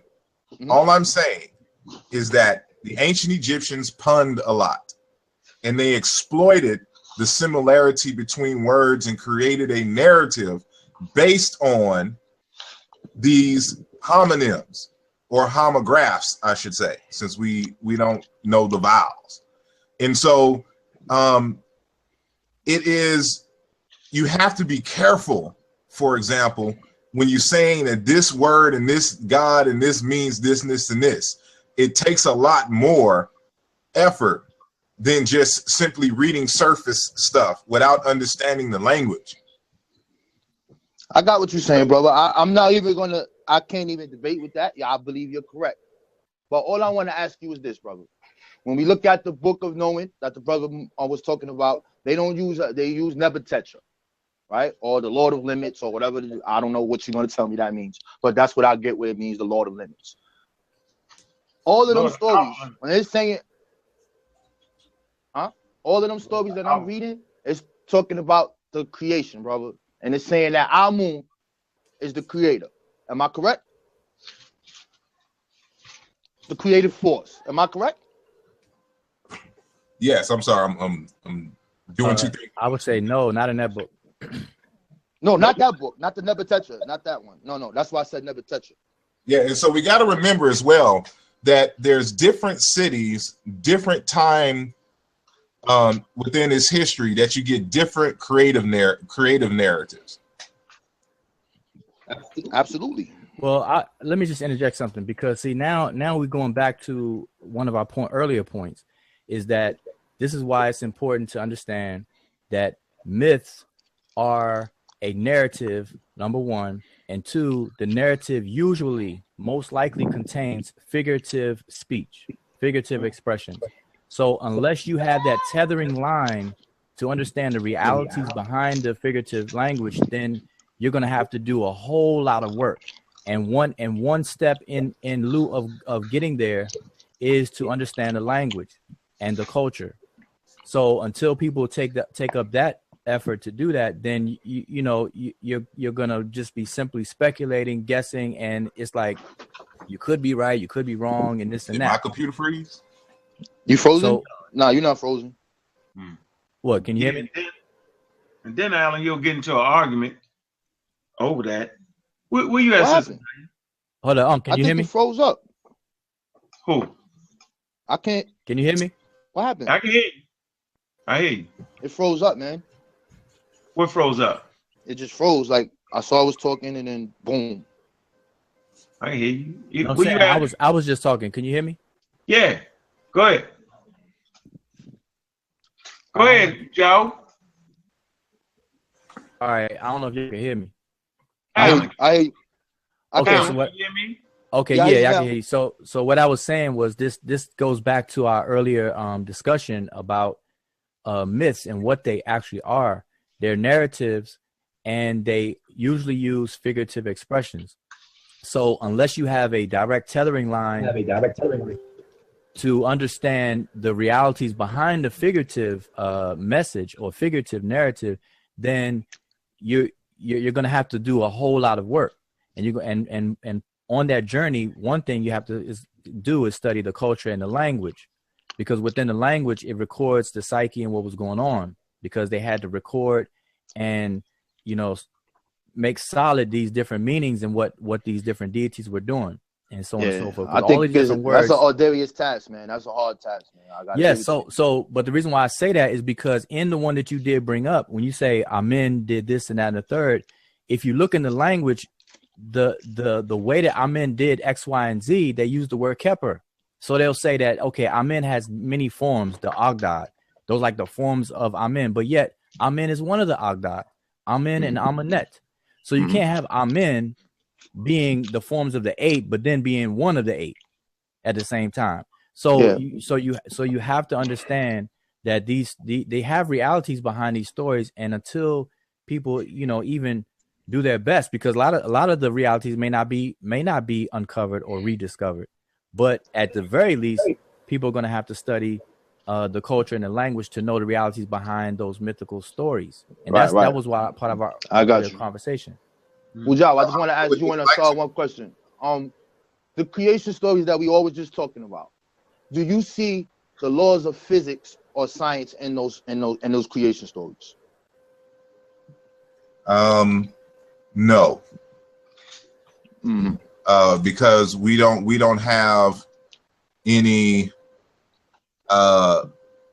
such language that they understood and had equations for the laws of physics. So when we say the laws of physics in a modern scientific sense, it's a very narrow and constrictive sense that you would have to find. Now they would say these deities, and they may represent this and have this kind of adventure and whatnot. But in terms of laws of physics are derived by way of mathematical calculation and testing. And so until you can show me in Egyptian text that they came to a certain conclusion about the universe based on mathematical equations and testing in that same fashion, like in terms of gravity, the speed of light and things of that nature, then you can't equate the two. And so you got to understand them on their own first, and then if at all, find similarities, but be able to distinguish, the difference between the two. Right. That's why I picked one in the beginning, right? And I talked about the laws of one of the laws of conservation, that matter cannot be created or destroyed. All it does is transform. So you said something about mathematics. And their Ron Papyrus, on the heading of those papers, it says the secret to knowing everything or all that exists. I'm missing words out of it. This is off the top. So mathematics, as far as them studying geometry and studying the things that they were doing, the Temple of Karnak got these Fibonacci sequence in there. Can't deny it. It's there. We have all these. You got the book. You got Ron English book over there. What sequence? Fibonacci sequence. Fibonacci sequence in the Karnak Temple. He got that book over there.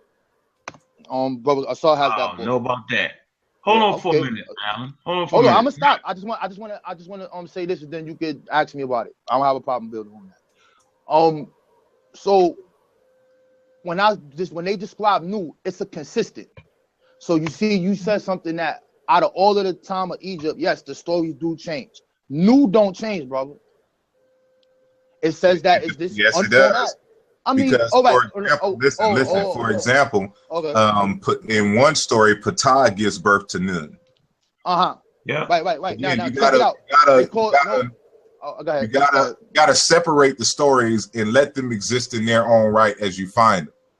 Mm-hmm. Even though they may carry other deities from other times and places, you gotta count them on their own. For example, there's a narrative where Ra has a mother and father. Mm-hmm. And this is when Isis is trying to get Ra's secret name. And he said that my mother and father gave me that name. But in other narratives, you won't necessarily find Ra having a mother and a father in that sense. So you just got to keep them separate and understand that, each group had their own thing. And then don't try to link them up, necessarily, which the ancient Egyptians probably did not link up as a way that we would. Well, in my book, hold on for a minute. Al. Whoa. And I think this is an important juncture in the conversation, because that's exactly what we're really saying here. And I think that was Sister Naya's point. Mm-hmm. Trying to hook everything that's crazy. Where you at, Naya? I'm here right now. I'm just a student right now, because But go ahead. Go ahead with the gist of your argument. Your argument was just that. Well, my only argument, I don't study ancient Kemetic science, so I can only learn from what Asar and Alan and Wujawa and your stuff are saying. My whole thing is in science, and Asar said this, and Alan kind of skipped over it. He said, unless you can prove that it's been tested, you can't really say it's science. And that was my only point. Yeah. It's like, nobody wants to compare our culture to science because that's not fair. But when you are comparing our culture to science, you have to kind of realize what you're doing. And, that was my only point, is that you can't, if you can't prove it, why are you saying it's science? We can say that it has some scientific elements, and we can say, during the initiation process, once we get to that stage where we learn the hidden forces and how science works. Yeah, but just to try to do what Alan is doing is just frustrating to me, because I study psychology, and I just feel like Alan is just teaching about ancient Kemetic science, but he's not. I don't teach about ancient Kemetic science. That's the problem. Alan, I don't do that. But that's the frustrating part about it. Brother Asar simply told you that you can't compare the two, but you still trying to compare the two. You had to. The brother wanted you to add on, and what I'm about to add on is when I say it's wait, I'm gonna stop. So I'm gonna stop. That's all I'm saying. I'm not a student, so you're right. I can't argue with you guys on that level. I'm just saying I study science more than I study chemistry, so I know what science comes to testing. You have to be able to go through the scientific method and test it, and then that's when it becomes science, like the Big Bang science. Okay. There are theories like the stellar evolutionary theory of creation, science. So I might as well I might as well throw my whole goddamn library in the garbage. No, Alan, relax. No, don't throw it away. It's a myth. It's garbage. But why do you need it to be science? Why do you need it to be science, Alan? listen. Hold on, listen. Alan. If you're gonna throw away your book, I might throw them in the garbage. you can mail I'm them about to to me. say, yo, hey, I'm gonna give you my address. Okay, I collect books. So whatever books you I'll take them, Alan. throw away, just send them to Philly. I'll give you the Because address. hold on. All right, hold on. We dealing with Alan, mathematics here. Whoa, Hold on, Alan. We're gonna turn. Hold on, Alan. All right, man. Let's do this. I got you next. All I'm saying is, when you made the point, and Asar made the point that no, it wasn't physics, right? And I gotta agree with that, because if I make the statement, wait a minute, the ancient Egyptians, right, understood pi. See, we can go right to that papyrus and it shows you pi, and everybody agrees to this. So it's not like it was things that they didn't know. It was certain things, my fault. It was things that they didn't know, and it was things they did know. And when we find it, we give them credit. But it's a way you have to do it. We can't do the fly-by-night scholarship and then holler and scream about niggas that do the fly-by-night scholarship, like Elliot Blunt. He's flying by the scholarship. Like the young, like the I can't even remember the other guy's name. That's exactly what they're doing. And so there's a standard we got to deal with now. I feel you. The brothers are reading the language now. Okay. So if we say the Egyptian had pi, we should be able to go find. We can find it. We know they had engineering. We can see what they engineered. But when you start saying, well, they had physics, I'm saying is that obviously it was a lot of things that they understood about the cosmos, like the pole, right? And we're talking about the Dogon, toe polo, the smallest point. But you can see that in nature, and that's why I say that, man, Darwin didn't do nothing slick or groundbreaking.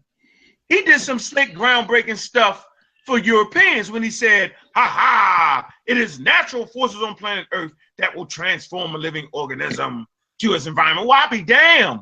We talk about transformation, right? A person asked a question in the chat. They said, well, Unc, explain to me how Kepler has anything to do with evolution. Well, transformation is one of the key elements in natural selection, that natural forces on Earth will transform, right, living organisms in their environment.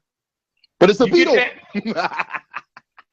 It's a beetle. It's just, it ain't no way. It ain't no okay. It ain't it. You know what's deep though, Alan? What's It up, is a brother? beetle. And guess what we can prove and verify? Now this is dung. now watch this. Now watch how I do this. We can verify that beetles in modern science, right? Beetles in modern science is a test species or a model species. And you know what that is, right? A model species is something that modern science uses to understand natural phenomena. So here's a good question. Why is it that modern science, Charles Darwin too, because Charles Darwin wrote a whole subchapter on dung beetles. Why is modern science studying dung beetles? Because in the study of dung beetles, they understand, it is showing them how evolution works. This is the same thing the Egyptians did.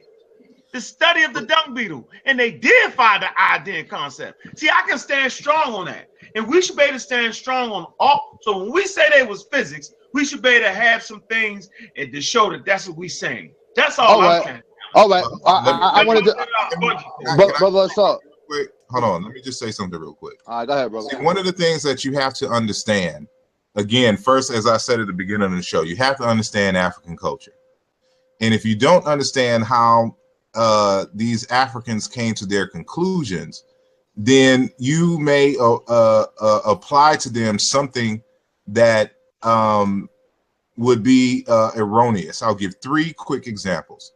The first one, if you read, for example, Credo Mutwa's Ndaba, My Children, he talks about how what inspires the myth, and he talks about how when you see us talking about something, it just doesn't come out of nowhere. It is something based on what we've seen. So the example that he gave is that snakes bring about fertility. And he said that this happens as a result of, a snake, when it eats something, looks very pregnant. And so the early ancestors saw this as, well, they must be in control of the force of fertility. And so in a lot of African cultures, you will see cults of snakes dealing with fertility, because when they eat, because they swallow, they don't chew. you know, their bellies get really big and they look like they're pregnant. Second example, like, you have to understand that even in modern science, when I write scientific papers, I'm in school for computer science and I have to do a lot of math, and we have to do proofs and graph theory and things of this nature. And you have to, when you're doing journal articles and things of this nature, you have to state your assumptions first before you get into the heart of your article. And so this is so the reader can know the framework from which you're operating in. And so there's a framework that traditional African people operate in. We know it colloquially as so above, or as above, so below. So below, as above. In their mind, the way that the physical world as they know it, as they can see it, operates, the invisible world operates the same way. This is the beginning of the theory that when you die, for example, your spirit or your spirit double would not goes to a world that has physical properties just like our own that you will go in, because they think that the quote unquote spiritual world or invisible world is a mirror of what we have in this physical world. So when they see certain creation events, I'm writing a book on the god Ra, and I talk about there's going to be a chapter dedicated to Ra, the inspiration coming from volcanoes. And one of the things that you know about volcanoes is that volcanoes are very destructive. They come out of the waters, at least in Central East Africa, the volcanoes that exist there. And this is where the Ra story comes from. It comes from Central Africa. And so when you see the volcanoes in these Great Lakes and stuff of this nature, they come out of the water. And it's the fire force that creates and destroys. But one of the things that they know is that after an eruption, given the time that the fire has cooled, that new growth comes as a result of it. Life comes as a result after the eruption of volcanoes. And so after seeing this phenomenon, they argue that this is exactly how the universe started. It came out of a water, and then out of a hill, out comes a fire force that does the creating. It is this that also inspires the slash and burn technique in farming that you see in Africa, to where the fire clears everything, but it fertilizes the soil for new life. It is based on these observations of what they see in the world, examples that you see in these myths. And so it's not a coincidence that a lot of these deities, these fire, you notice that it's always sun gods that come out of the Nun from some kind of mountain, whether it's Tajanine or the Ben stone, all in the shape of pyramids. But what is the Nun? What is the Nun, brother? What is that? Tell me what the Nun. The Nun is a composite. No, it is a composite of things. It is, again, if you don't know about Egyptian punning, you'll assume that it means water, but it's not water. It's an infinite container. It's an almost empty set. This Nun we can find in many African traditions, and this is also going to be in the text. So the Nun is what, brother? In the science, Nun, what could the Nun be compared to? It's simply a primordial existence with all of the quote unquote Neterus in it. And it's just fire. It's just forces. There is another word, Nu, that means water. There's another word, Nu, that means pot. And you will see all of these different variations of the word Nu that lets you, that they incorporate into their stories. Nu, or the Nu is more like, it has to deal more so with time, more so in infinity. And out of the infinity comes the finite. Yo, and you just sat there and told us on here that there's no body of science and physics that describes, bro. You just said that, and you just described one of them. You asked a question specifically about laws of physics, and I said laws of physics come to as a result of mathematical equations and experiments. And until you can provide us with the physical laws and experiments in the ancient Egyptian text, you cannot We're not gonna find that. We not gonna find that. Exactly. But you What can't we're gonna equate find the two. is- I'm telling you, listen to what I just said. Go ahead, bro. Go I ahead, just bro. said that how they got their creation stories were based on the phenomena in which they saw in their experiences on Earth. As above, so below. They projected what they saw. I'm with you. World. I'm with you on that all the way, brother. Wasn't based on mathematical equations and testing gravity and building, any kind of particle accelerators to discover Higgs fields and bosons and stuff to that nature. Who said that? All that. Who said that? My point is this, brother. Like, just to get to this, right? The Hermopolitan creation story deals with none. The Heliopolitan creation story deals with none.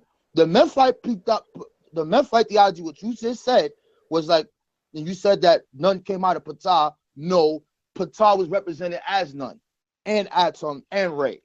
This is what it's saying in the text. So Ptah plays the role of none. So it's a theme that we can only prove through their actual writings. And when they're describing what you just described, I'm putting it as dark matter, brother. How did you come up with that? You can't just sit here on the planet Earth and without using gravitational lensing to have a telescope to see that light fractures and it kind of bounces off. And you can see that it's a force which made them come to the conclusion that the universe expands. There's no way you can do that without those tools. So for you to say that they didn't do that and then to understand how they even did their calendar, this had to be a sign. They had to be doing something to come up with this. We don't know what they did. We can't see it. We don't got it. We only see the writings. So I don't know, brother. You just described to me the law of conservation, that matter cannot be destroyed or created, all it does is transform, man. That's what you just described none is. I know that's what it is, man. I'm not even gonna say I know that what it is. According to the text, let me take that back. According to the text, if you want to know what the none is, I have a whole presentation on my YouTube page, and I give you the linguistics. I'll find it. And I'm gonna drop the link in for you as we let me find it. All right, I want to say something. I don't want you to think that I don't think that there is not any correspondences with modern science and what the ancient Egyptians theorized. That's all I'm saying. I'm not saying that they know everything, bro. I'm never gonna say. Listen to what I'm saying. I make sure that I make it a point to separate the two and let them exist on their own merits without saying that one was saying the other. That's the difference. So I deal with this all the time. I write about it, and I'm gonna be writing about it in the future. And so I don't want you to think that I'm totally against what you're saying. All I'm saying is that you have to use the right wording, because you can word something in a way that is saying something that the ancient Egyptians aren't saying. And so we have to be careful, because that's what science requires. Science deals with precision, definitions, and experimentations. Preciseness is the basis of modern science. Yep. And even when we discuss scientific phenomena, we have to be precise in our definitions and what we're saying. We can't use street colloquial language to try to discuss scientific things. It don't work like that in modern science. And so we have to be precise. And so I just want to put that precision in our discussions. Thank you. I'm sorry. So thank you, Ak. So Asar. Wujao, Asar just messed up. I'm keeping my books now. All right. So listen, I just want to say that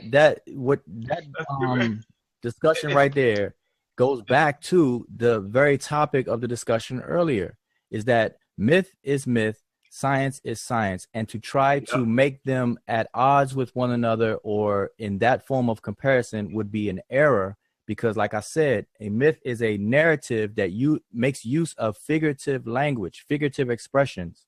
So therefore, if you are not in touch with the reality behind the figurative expressions, then you are handicapped. That means you have to go on a journey to figure it out, to decode what was encoded in a figurative way. So it could be about science. Let's say somebody talked about how atoms split, but they anthropomorphize an atom, and they say that the atom masturbated because it was alone, and then it split and it caused radiation. I mean, not radiation, but it caused some kind of effect on something else. That will be in a myth form because I'm using a figurative way of expressing that and recording that. But the reality behind it is that I'm talking about how an atom splits through fission or fusion. I forgot which one is which, but one of the two. I could be describing that. But until you understand that that's what I'm describing, and all you have is my figurative narrative, then you're handicapped. So we have to treat them, like Asar is saying, on their own merit, and one doesn't have to become the other. It's just that we have to understand. So we have to have a paradigm shift, and it's cool. Like, we don't have to fight them against each other. And as far as correspondences, you're going to find correspondences right there. And that's part of the discovery, because like you're saying, Nun sounds like dark matter to you, in terms of how it's described inside the text. You're saying, well, Nun is dark matter to you, just like how Amun and Nun, everything that you were saying is you are sensing correspondences. But now if we go and say, all right, now how would you confirm that and back that up? That's where you would get stuck. Yeah, you can't, because we don't have nothing. We don't have no tools. Okay, so hence that is not where that's where it stops becoming on your way towards science. That's where it has to stop. That's why we're saying that myth is a myth and science is science, and they work together. Well, hold on. Work together. But why does it have to stop there if the definition that they're giving is similar to the same definition that they have now with their experimentation? Why does it stop? Because of what science is. Science is a body of knowledge, one, and then two, science is the tools and methods for us to know when something is known. So there's a process of falsification, and you have to prove and experiment, so on and so forth.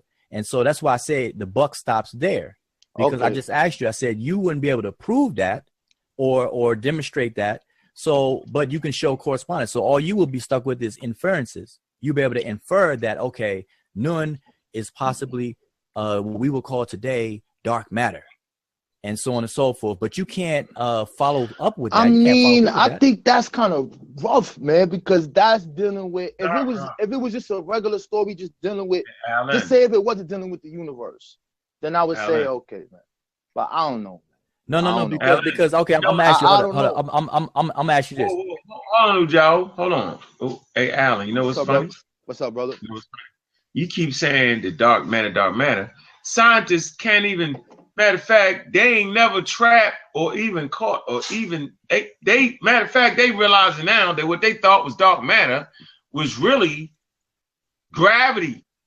That gravity actually gave birth to what you're calling dark matter. So dark matter is just a lower form of gravity. That's what they're finding out now through experimentation. They tried all kind of stuff to find dark. They can't find what they realize it's really gravity. And gravity is not acting the way they thought it act. Where you get that from, because I got the latest thing on that. Where you get that from? What gravity and dark matter? Yeah, where'd you get? You said they just finding that out. What I just read is that the universe that we perceive right now, we only perceive 5% of the universe, and that's baryonic matter. They said that. Damn, I'm gonna get the percentages wrong. But some percentages, it says a percentage is made up of dark energy, and a big percentage is made of dark matter. How they find dark matter is through utilizing gravitational lenses. This is what they use. So I don't know what you read, man. You got to pull out. Hey, Alan, I got a question for you, though. I got a question. Hold on. What you're perceiving as dark matter, they're finding out very fast is really gravity, yo. Yeah, just put it to me, man. I'll saw it. You ain't gotta do it now. Just send it to me. I'm gonna pick up. Man, come on. I'm looking for the magazine right now. Go ahead, Joe. Okay, Alan, I got a question for you. Now you said that you roll with the law of the conservation of energy, which is energy cannot be neither created nor destroyed. It can only change form. So now when you say that the universe is expanding or this dark energy, you put the adjective dark in front of energy, but this dark energy is expanding. My question to you is, what is it expanding into? It's not expanding into anything. So what they do is they look at the forces of the Pacific forces that pull. And when they're looking at it as it is retracting or reflecting light. So when they're looking at this light that's being reflected, they're saying that it is expanding. How they get that? They say that's just whatever that, I can't remember. That's a mathematical equation. I don't know how to put that in words. Well, okay. I just know that they're speaking about light. Okay, and so that's what they're talking about. So can we agree that the notion of expansion deals with something moving away from something else? Can we agree with that? Yes. Okay. That would be the same as a black hole that creates universes. Okay, so I'm saying or galaxies, excuse me, that creates galaxies. So if energy cannot be created, nor can it be destroyed, then can energy expand? And if so, what is it expanding into? Infinite space. Okay, so what is infinite space composed of? I'm not giving you no other. I don't know. I'm gonna tell you I don't know. I would be a fool to say I don't know. That's why they're called scientific theories, which they utilize that specific gravitational legend to find out that this light is refracting. So they know it's a force that's pushing this away, that's making it appear that there's other stars and stuff there. Okay, and explain that. Now the reason why I asked you those series of questions, because I asked that on Facebook as well, but I wanted to do it again. The reason why I asked you those series of questions is to demonstrate that the buck stops at a certain point. And it stops in science when you can no longer demonstrate and support an assumption.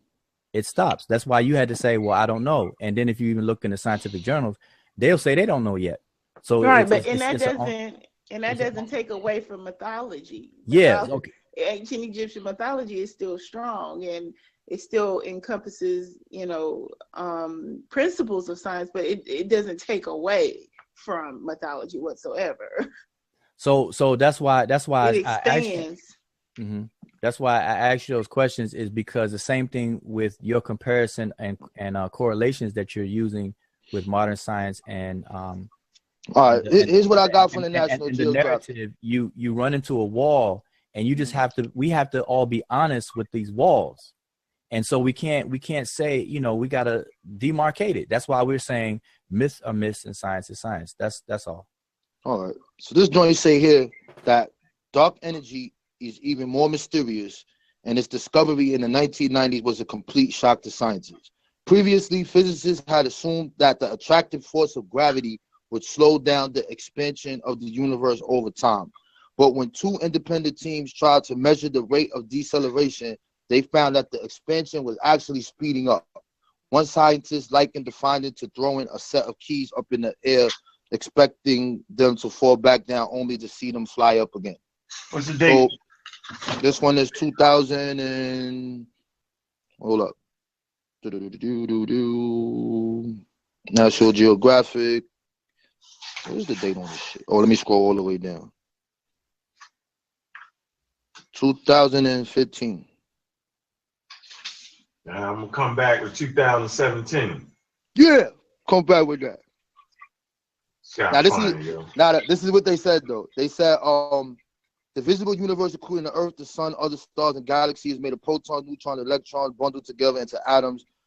Perhaps one of the most surprising discoveries of the 20th century was that the ordinary or bionic matter makes up less than 5% of the mass of the universe. The rest of the universe appears to be made up of mysterious, invisible substance called dark matter, 25%, and a force that repels gravity, known as dark energy, 70%. That's what they got. I know what you're talking about. It's to quote that article. You looking for the article? Huh? You looking for your article? Yep. All right. I just learned something today, man. I learned that Rod means a creative force. I learned that Amen and Ra cannot be proven in science. That's what I learned today. But okay, let me ask you this: But let me ask you, based on what you just said, do they need to be proven in science? And what? I mean, I'm gonna be real with you, brother. I'm gonna keep it 100% real with you. Like, for instance, right? You know, I'm a part of the Nation of Gods and Nerds. Half of that stuff, half of that stuff, I don't agree with. I'm gonna tell you straight up and down. That is not right and exact. What I deal with is the mathematics and the principles that I utilize and can use to today. Why I hold fast is because that's what took me out of my one stage and took me to another stage. And I'm not a flip bouncer. I don't flip around. I don't do those things. So when I get to this right here, if we saying that you pride your whole bringing forth new information that could be proven through the scientific method, and we just sat here and said that Amun and Ra, those are myths. No, there's no correlation, but maybe there's a little bit. Nope, maybe there's not. Nope, you can't put them close together. Then we saying you don't know what it is. Well, hold up. What it is, and we can't use scientific method to show and prove these specific things. Why are we using them names? Well, no. See, this is the thing. Nobody said there's no correlations. I think Asar made that clear. But this is the thing. So, will you agree with me that the ancient Egyptians who actually recorded those what we call myths today, do you believe that they knew what they were talking about? Like they were cognitive, they understood what they themselves wrote.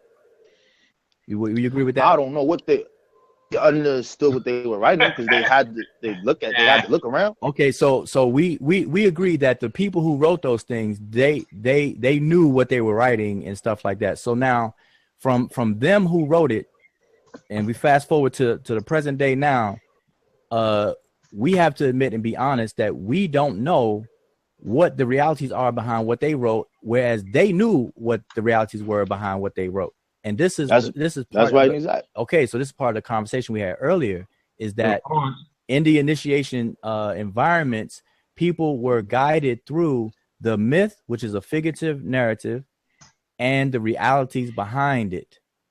So today we're looking hindsight, we're going retrospect, and we're trying to uncode and decode it.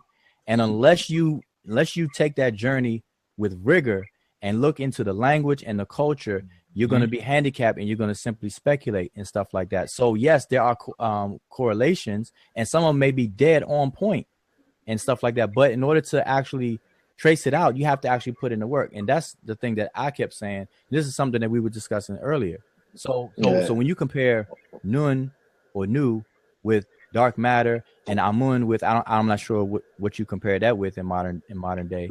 Some people say Ra is the sun, and some people say Shu is air, and Tefnut is moisture or H2O, water, and stuff like that. When people do that, it's surface stuff, So we have to be careful with that. So this is why we're saying, okay, myth is myth, science is science. We don't have to pit them against each other at all. All right, man. You said it. But you said but I'm not trying to say there's no correspondences at all. Hey, confusing me, man. Hey, Alan. What's up, brother? What you got? What's up, brother Nahisi? Yeah, I put the article in the chat room for you. What's up, brother? All right, good looking, man. Brother Nahisi, how you doing, brother? Marcy Clan Warrior. Where you at? You must just be in the chat room. I see. No, I'm right here. Look, man. Oh, God damn, you had the whole Who built the pyramids? Yeah, the whole time. Yeah, so we was talking about the gravity. What you call it? Let's see. The new theory of gravity might explain the curious motion of stars and galaxies. Emerging gravity, as the new theory is called, predicts the exact same, deviation of motion that is usually explained by invoking dark matter. Professor Eric Vendel, renowned expert in string theory at the University of Amsterdam at the Delta Institute of Theoretical Physics, published a new research paper today in which he explains the groundbreaking views of the nature of gravity. In 2010, Eric Vendel surprised the world with a completely new theory of gravity. According to Vendel, gravity is not a fundamental force of nature, but an emergent phenomenon. In the same way that temperature arises from the movement of microscopic particles, gravity emerges from the changes of fundamental bits of information stored in the very structure of space-time. Very fucking interesting. There you go. All right. The origin of gravity and the laws of Newton. That's the name of the article, bro. Go read it and have some fun with that shit. Did you say the laws of Newton? I thought I heard you say the laws of Newton. Say the origin of gravity and the laws of Newton. Oh, I thought you said Newton. My bad. You crazy, yo. There you go. Cut it out. Let me get Sister Naya here real quick. Nah, man, she been getting at me, so she mad at me. I'm like, damn. No, she's really not getting at you. It's just that sometimes the line needs to be drawn in the sand. Because this is the confusion. See, people will take what you're saying, right, and they'll run crazy with it, bro. And they will attack science and they'll use it. Because this is the argument that a lot of people use on why we shouldn't deal with science. We hear it all the time. There's a psychological thing behind that. Who's that, Naya? You still there? Yeah, I'm still here. Give us the psychology behind why we would actually do that. Yes, give us the behavior perspective. Let's hear that. I was talking to Jawu the other day, and I think all the research is pointing to that people are afraid to fail. Science is not an easy subject. Physical science, biology, chemistry, all these things are very difficult subjects, and you have to really take time and effort and show and prove with it. It's not like an art. It's, it's information. It's a lot of information. And a lot of people, Black people, are afraid to fail. You can see just by talking to, Alan and a lot of the brothers that, you're brilliant, but you got to have discipline with that brilliance, and attempt to understand science, because mythology is like the first layer, but then once you get to the hidden meanings, then we begin to initiate, and when we begin to get our master's degree and PhDs and stuff, you learn about science and scientific method, and you learn discipline. So we need to learn discipline, and science helps us to get to that goal of discipline. And so the number one thing is people are really afraid to fail at science because it is hard.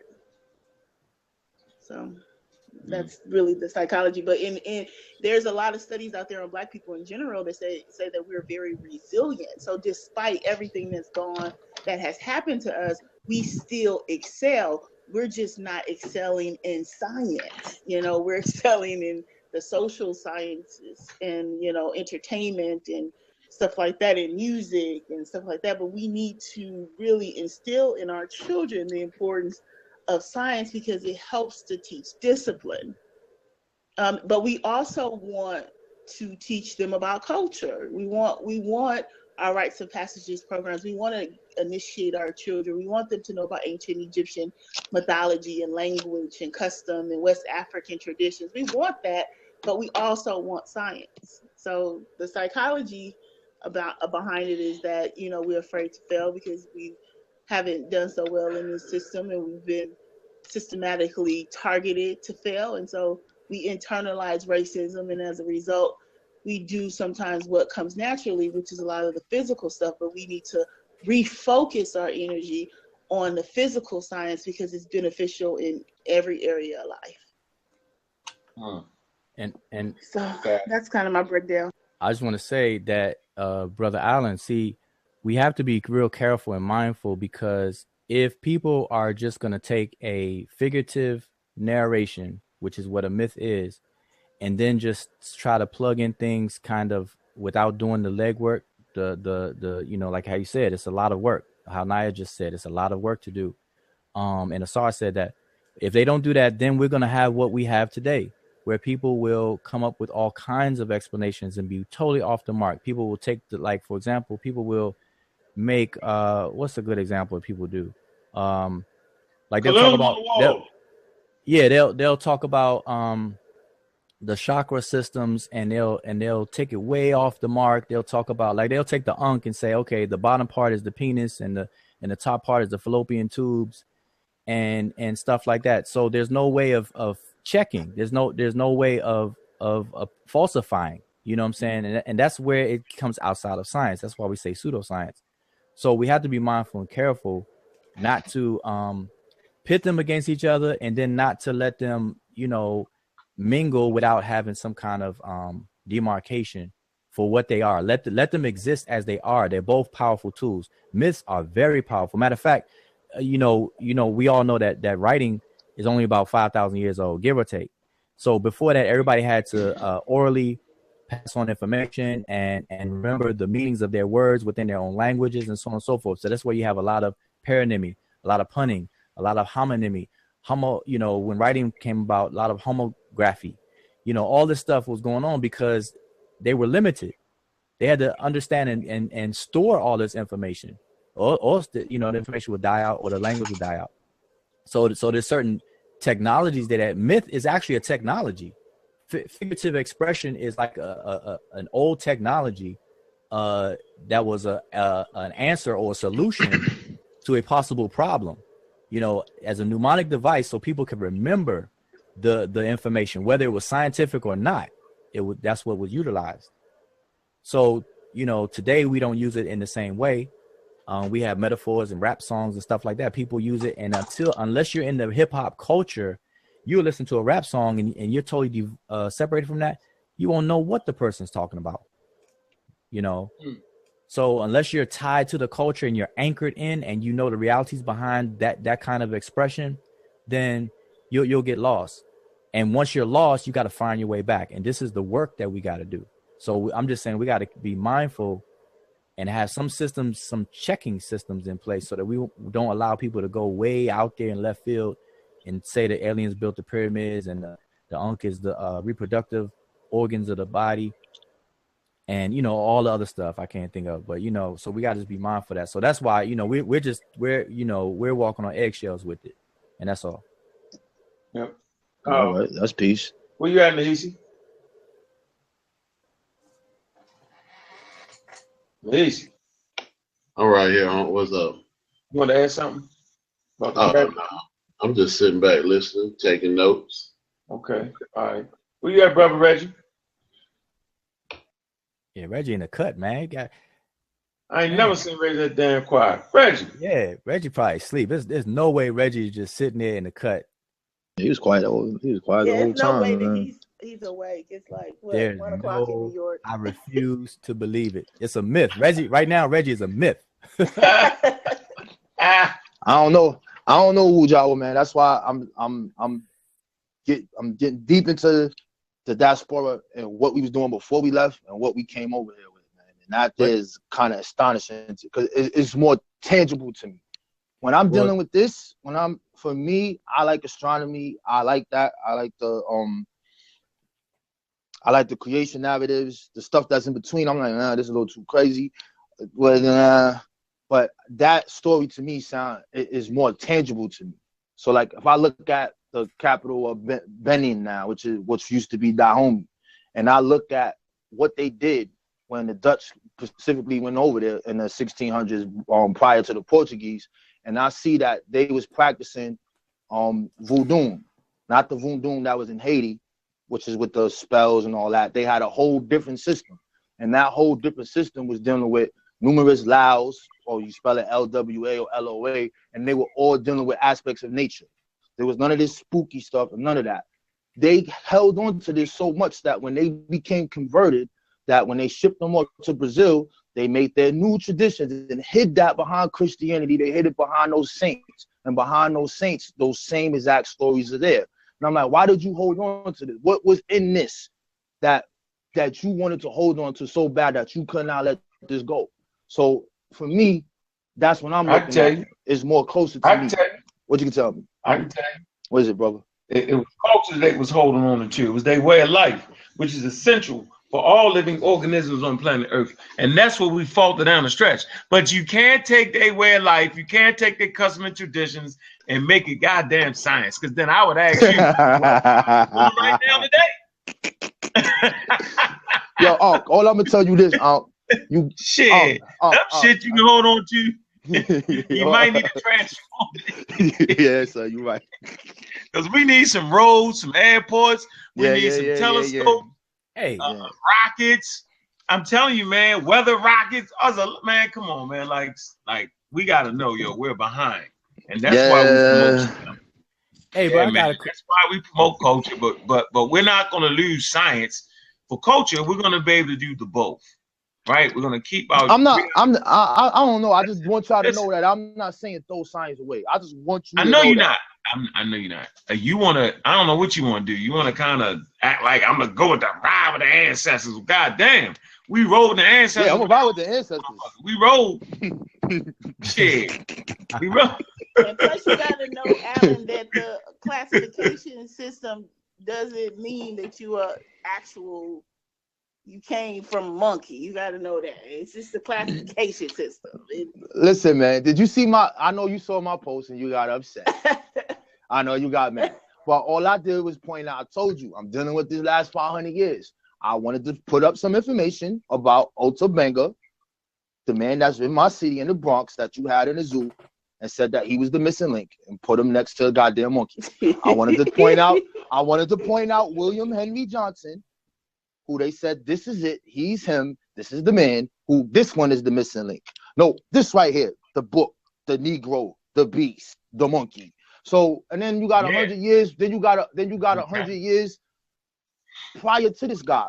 I'm saying you got people that they've been saying this. I got something for this, but it's just to show the ideology and the classification. I'm like, yo, listen, man. All right, I know that I'm related to this, I'm related to that, I'm related to all things that's around me. You want to put me in that classification and you use that to demean my people and to put me into some total other. Nah, son, I ain't calling myself that. I'll call myself a Retmatu, a Moontu. I'll call myself anything except that. That's just my perception. That's why I would go hard like that. Hold on, what? Moontu. I know, man. You crazy as hell, man. Moontu. Let me say this.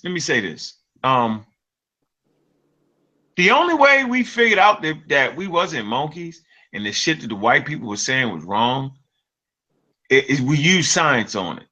And so science absolutely proved it. They didn't know what the fuck they was talking about. And they was wrong. And that shit was definitely promoted through the guise of racism, white supremacy. Yeah. As a matter of fact, it helped support their pseudoscience. I mean, a pseudoscience was in support of the slave trade. They brought them millions of dollars. I talk about all the time that in Harvard and Yale, they routinely did what they deemed scientific lectures on why the African weren't human.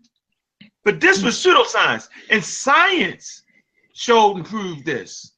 That's why I always say I like to interject Charles Darwin. So while you beating up Charles Darwin, while you beating up Albert Churchwood, right, a Victorian scientist, like, right, and science also proved the out of Africa theory as well, because Europeans were claiming that the first humans may have came out of Asia, but science also disproved that. So I mean, science. I'll get you. Science has really broke them down. Science proved that they're mutated Africans. I mean. Yeah, I'm with you on that. All I'm saying is this, man. We don't even know our great-great-grandfather, man. You know what I'm saying? Like, yo, we don't even know the cities we live in. I'm saying, like, man, my man Danny put me in check. He like, yo, brother, what's this over here? I'm like, what you mean? I'm like, oh man, damn, I could tell you about Egypt. I can't tell. Whoa. All right, it's time to VJ. I gotta go back. Gotta go back to the lab. No, we need everybody. We need everybody, yo. We need Danny. And that's why I don't be trying to hear that shit. Everybody trying to promote the style they like to do and shit. That's why we got this right here. This was Danny. This was Danny gonna fuck with. He gonna fuck with Bach, right? He gonna fuck with Bach right here. Right here. He gonna fuck with United States birth, development, and decline, regression before the leap and passing 1672 to present. Ephah Kilimanjaro and Dakar Kilimanjaro. Here you go. That's what Danny gonna fuck with. 700 pages of fire. I'm telling you, yo. No, 1,000 pages of fire. That's what he gonna do. Seriously. Yeah, I mean, he gonna fight all day. And you know what Unc gonna fuck with? Unc gonna fuck with this at? I'm gonna fuck with this. 700 pages in the other damn direction. Oh, Unc is cursing? My fault, I only cussed twice. I mean, goodness gracious. Unc cursed so much he didn't realize he cursed like about 15 times. Yeah, he cursed like 30 times today, man. Y'all made that up. As soon as I started talking, you started Hey, cursing. let's use the scientific method to count how many times. Y'all crazy. Yeah, Look, right here, see? African time. This what I'm gonna do. I'm gonna do this all day long. Whole 1,000 pages worth. 700 some pages, right? This what I'm gonna do. And so it's the coming together of all of us. So I'm not gonna beat up people that study American history, say, oh man, why are you doing that? And you can in turn beat me up, right? I can't beat you up because you like the ancestors and all that, but you can't come against science. And I'm saying because we have a responsibility, bro. Dagger Squad, Amra Squad, man. People look to us for what we're doing. And so if you're on an influential, damn, I'm making up new words. I can't even know what the word is. I just made it up. You are on a platform where people look at you and they take what you say.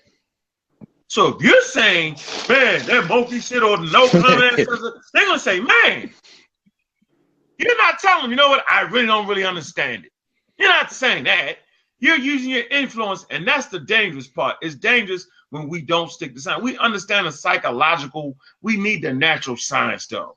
We understand the psychological thing. We understand what Europeans used to disrupt us, to destroy. We know how they do it. We get that, right? As a matter of fact, this is how well they study this. And I'm not sure the name of the study. You might know it, Naya, and I think I talked about this, where they actually took an empty prison, right? Here's a study. They don't even do that no more.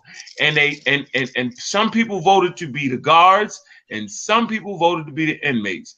And when they put them people in there, it was amazing how the people that were the inmates started reacting like the inmates to the guards, and the people that were the guards started to act like the guards to them. So they created an artificial environment, and people started to actually play those roles. This is in psychology. So now you start to realize how much they really understand human behavior. So all they got to constantly do is this. Keep you in the role, right, that they keep talking about you're in. Like these movies reinforce the role that you're a slave. So they keep putting that out there. They create those conditions, and you act like a slave. How else are we still Christians? Only a slave would still be a Christian. How else could we be this? How else do we do the same things over and over and over again that way? Because psychologically we are, and we continue to treat them as our masters. This is the environment they create. Dude, you're going to do this. So that's why I say we're not slaves, we're kidnapped victims. That is breaking us out of the roles that they create for us over and over again. That's deep. And so even when you get money, right, you still end up being, right, a poor slave, a rich slave, you know what I'm saying, or a middle class slave. You still fit in that because everybody can be affected by poverty. Whether you white, black, Chinese, whatever. Right? But white people never look at themselves as being slaves. So they have roles they have set for us, and we need to break out of these patterns. So we're dealing with the mentality of why we would even fight against science and call it the white boy science, because that's the role they put you in. They taught you to hate science. They taught you to fight against the fact that we say we started science, but yet we argue against science in the same breath. Because science simply means that at a certain point you recognize you do not know everything, and you might just have to change your stance on some things. That's what science gives you, the flexibility of learning. Religion doesn't. And see, for me, my position on science is that you can't understand racism and white supremacy if you don't understand how the tools that they use. Facts. So, and the only way that you understand the tools that they use is to understand how their abstractions. Like Marimba Anishi talks about science and how they use it against you, but you can't fight against your enemy and you don't know what tools he has at his disposal. And so we learn science because it's a tool for us to help to strengthen our communities and to be able to fight back. You know what I'm saying? You don't go to a gunfight with a knife. I mean, unless you know hand-to-hand combat. I mean, you have to have the appropriate tools to be able to fight racism and white supremacy. And so science is one of those tools that can help you, because you can look at the numbers, you can use statistics. I mean, you can solve problems with science and so many things. And, you know, so you just want to make sure that we're clear enough to be able to use it in a way that's beneficial. And so you want to be able to make sure that we're defining who we are as African people, which I feel that's what you're trying to do. You're trying to define who we are as African people, but you don't want to go on the deep end to the point where you go into dogma and religious patterns of thinking where you can't see both sides of the story. So, you know, for me, science is just a tool. It's a weapon for me. I use science like I use my gun. You know, I don't use science because of anything else. I only use it because it's a tool, and I use it to fight, not to submit, not to be like them, not to say I'm smart, just to fight. And so that's how we have to view it. But see, I think people are making science to be owned by a specific people, and not as like what science actually is. When they say it was white man science, as if it's in the possession of white man, or they own it, or it's something that can be owned. It's, you know, like I started recently saying, I saw this T-shirt and it says something like, bro, do you still science? And they use science as a verb. Like we have, like, do people still science anymore? And they're using it as a verb, like, do you still science anymore? Instead of science as a noun, as a body of knowledge, or the tools and methods that brings about that body of knowledge. But now use it as a verb. So I think we need to start putting that forth. You know, do you science anymore? Science is something you do. Like I said earlier, science is something that you do. And as a result of what you do, you can add to a body of knowledge. That's when you know when something is known. Mm-hmm. Outside of that, if you can't falsify it, you really don't know. So then it goes into the realm of belief, speculation, and then anything could be anything. You know, so it's a negative, anything could be anything. Then we say everything is everything, but we don't want to, you know, we want to make that distinction. So I think people need to stop doing that. And then as far as I just want to say something as far as the classifications and things with Alan. I know Alan had a problem with that ape word and the great ape thing, but not just you, Alan, but there's a lot of people who will try to start a conversation and mischaracterize and say that we don't come from monkeys, as if the body of science that deals with that topic, biological evolution, actually says that they don't say that.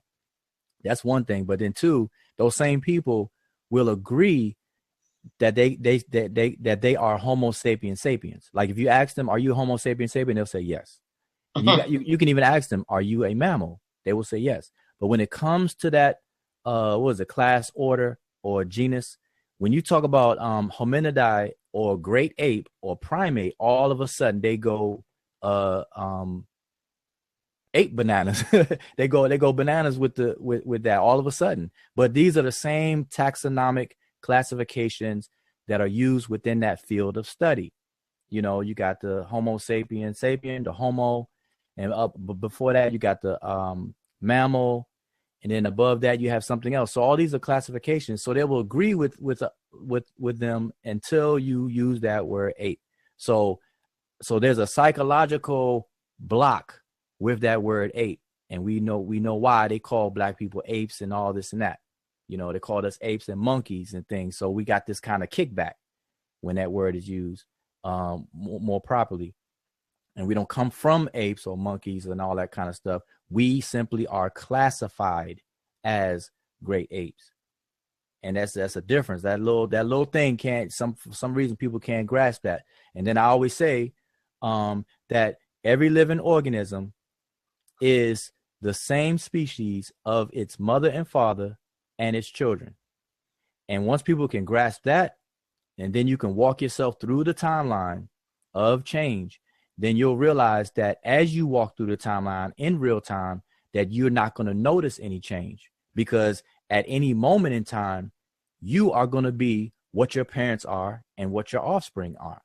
So it's only when we compare two distant points in time do we see a drastic change? And this is what scientists in that field start to use taxonomic labels and classifications for it. That's what happens. So once people understand that, it's smooth sailing. So, and we so far behind because we keep going over and over this same old stuff instead of just riding the bull by the horns and going into science and understanding the terminology. I forgot who said it on the panel. Science is very specific. It's very detailed. And same thing with civil stuff, contracts.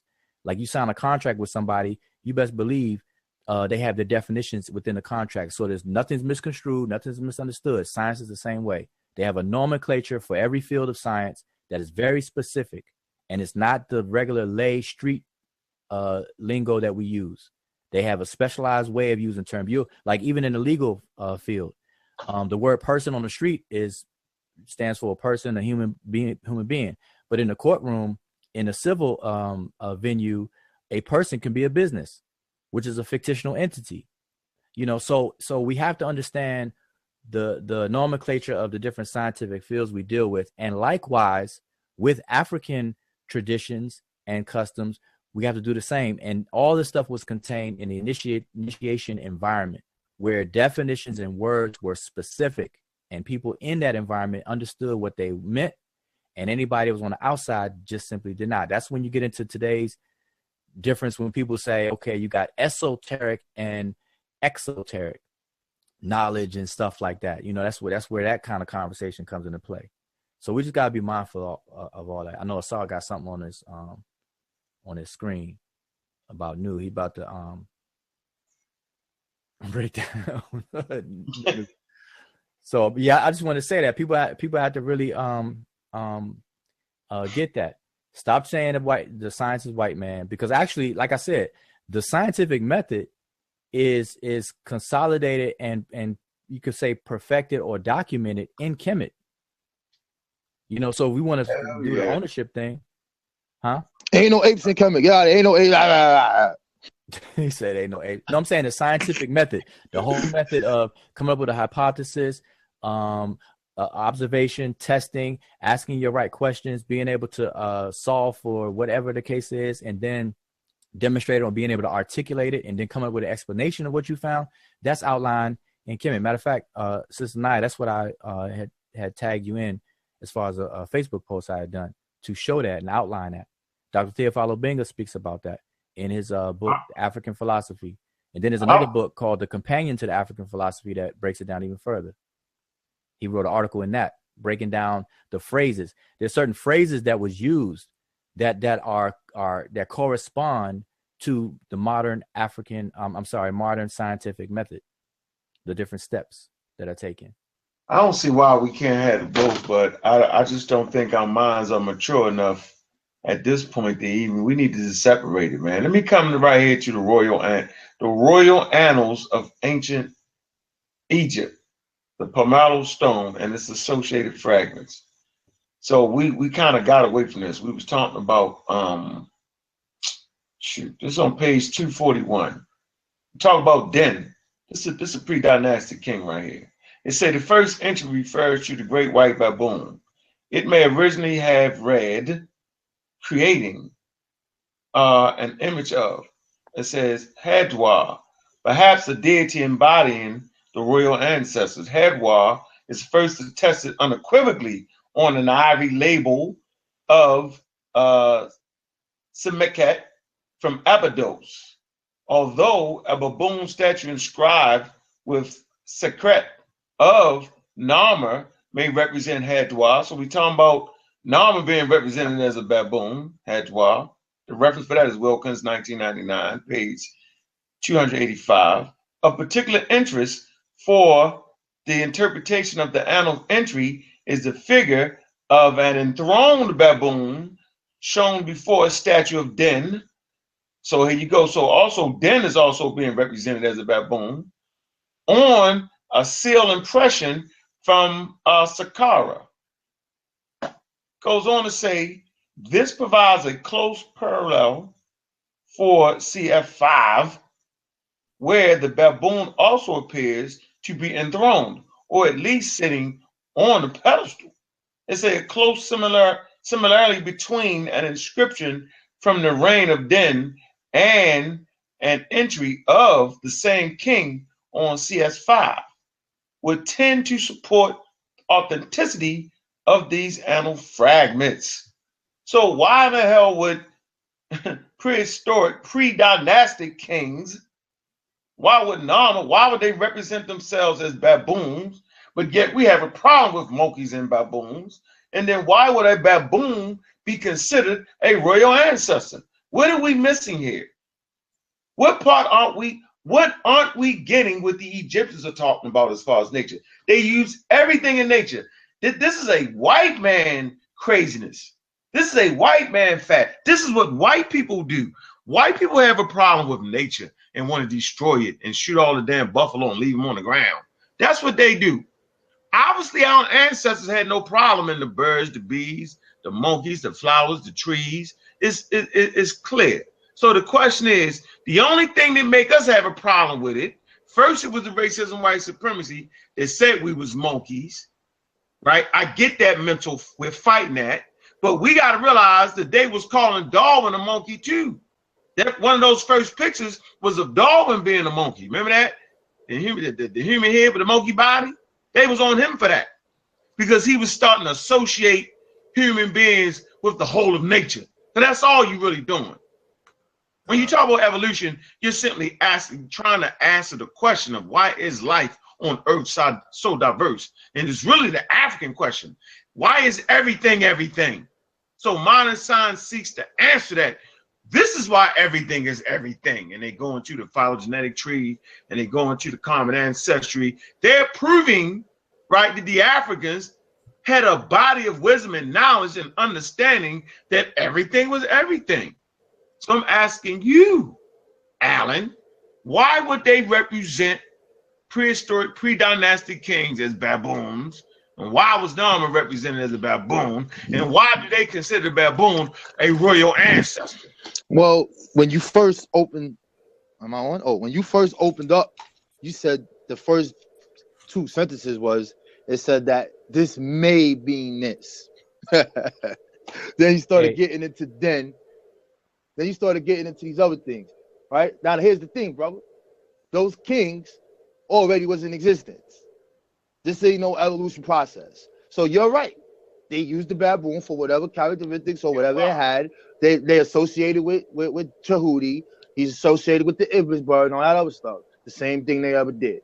But none about them dudes coming from that. So, but in the creation story, we can't get this twisted.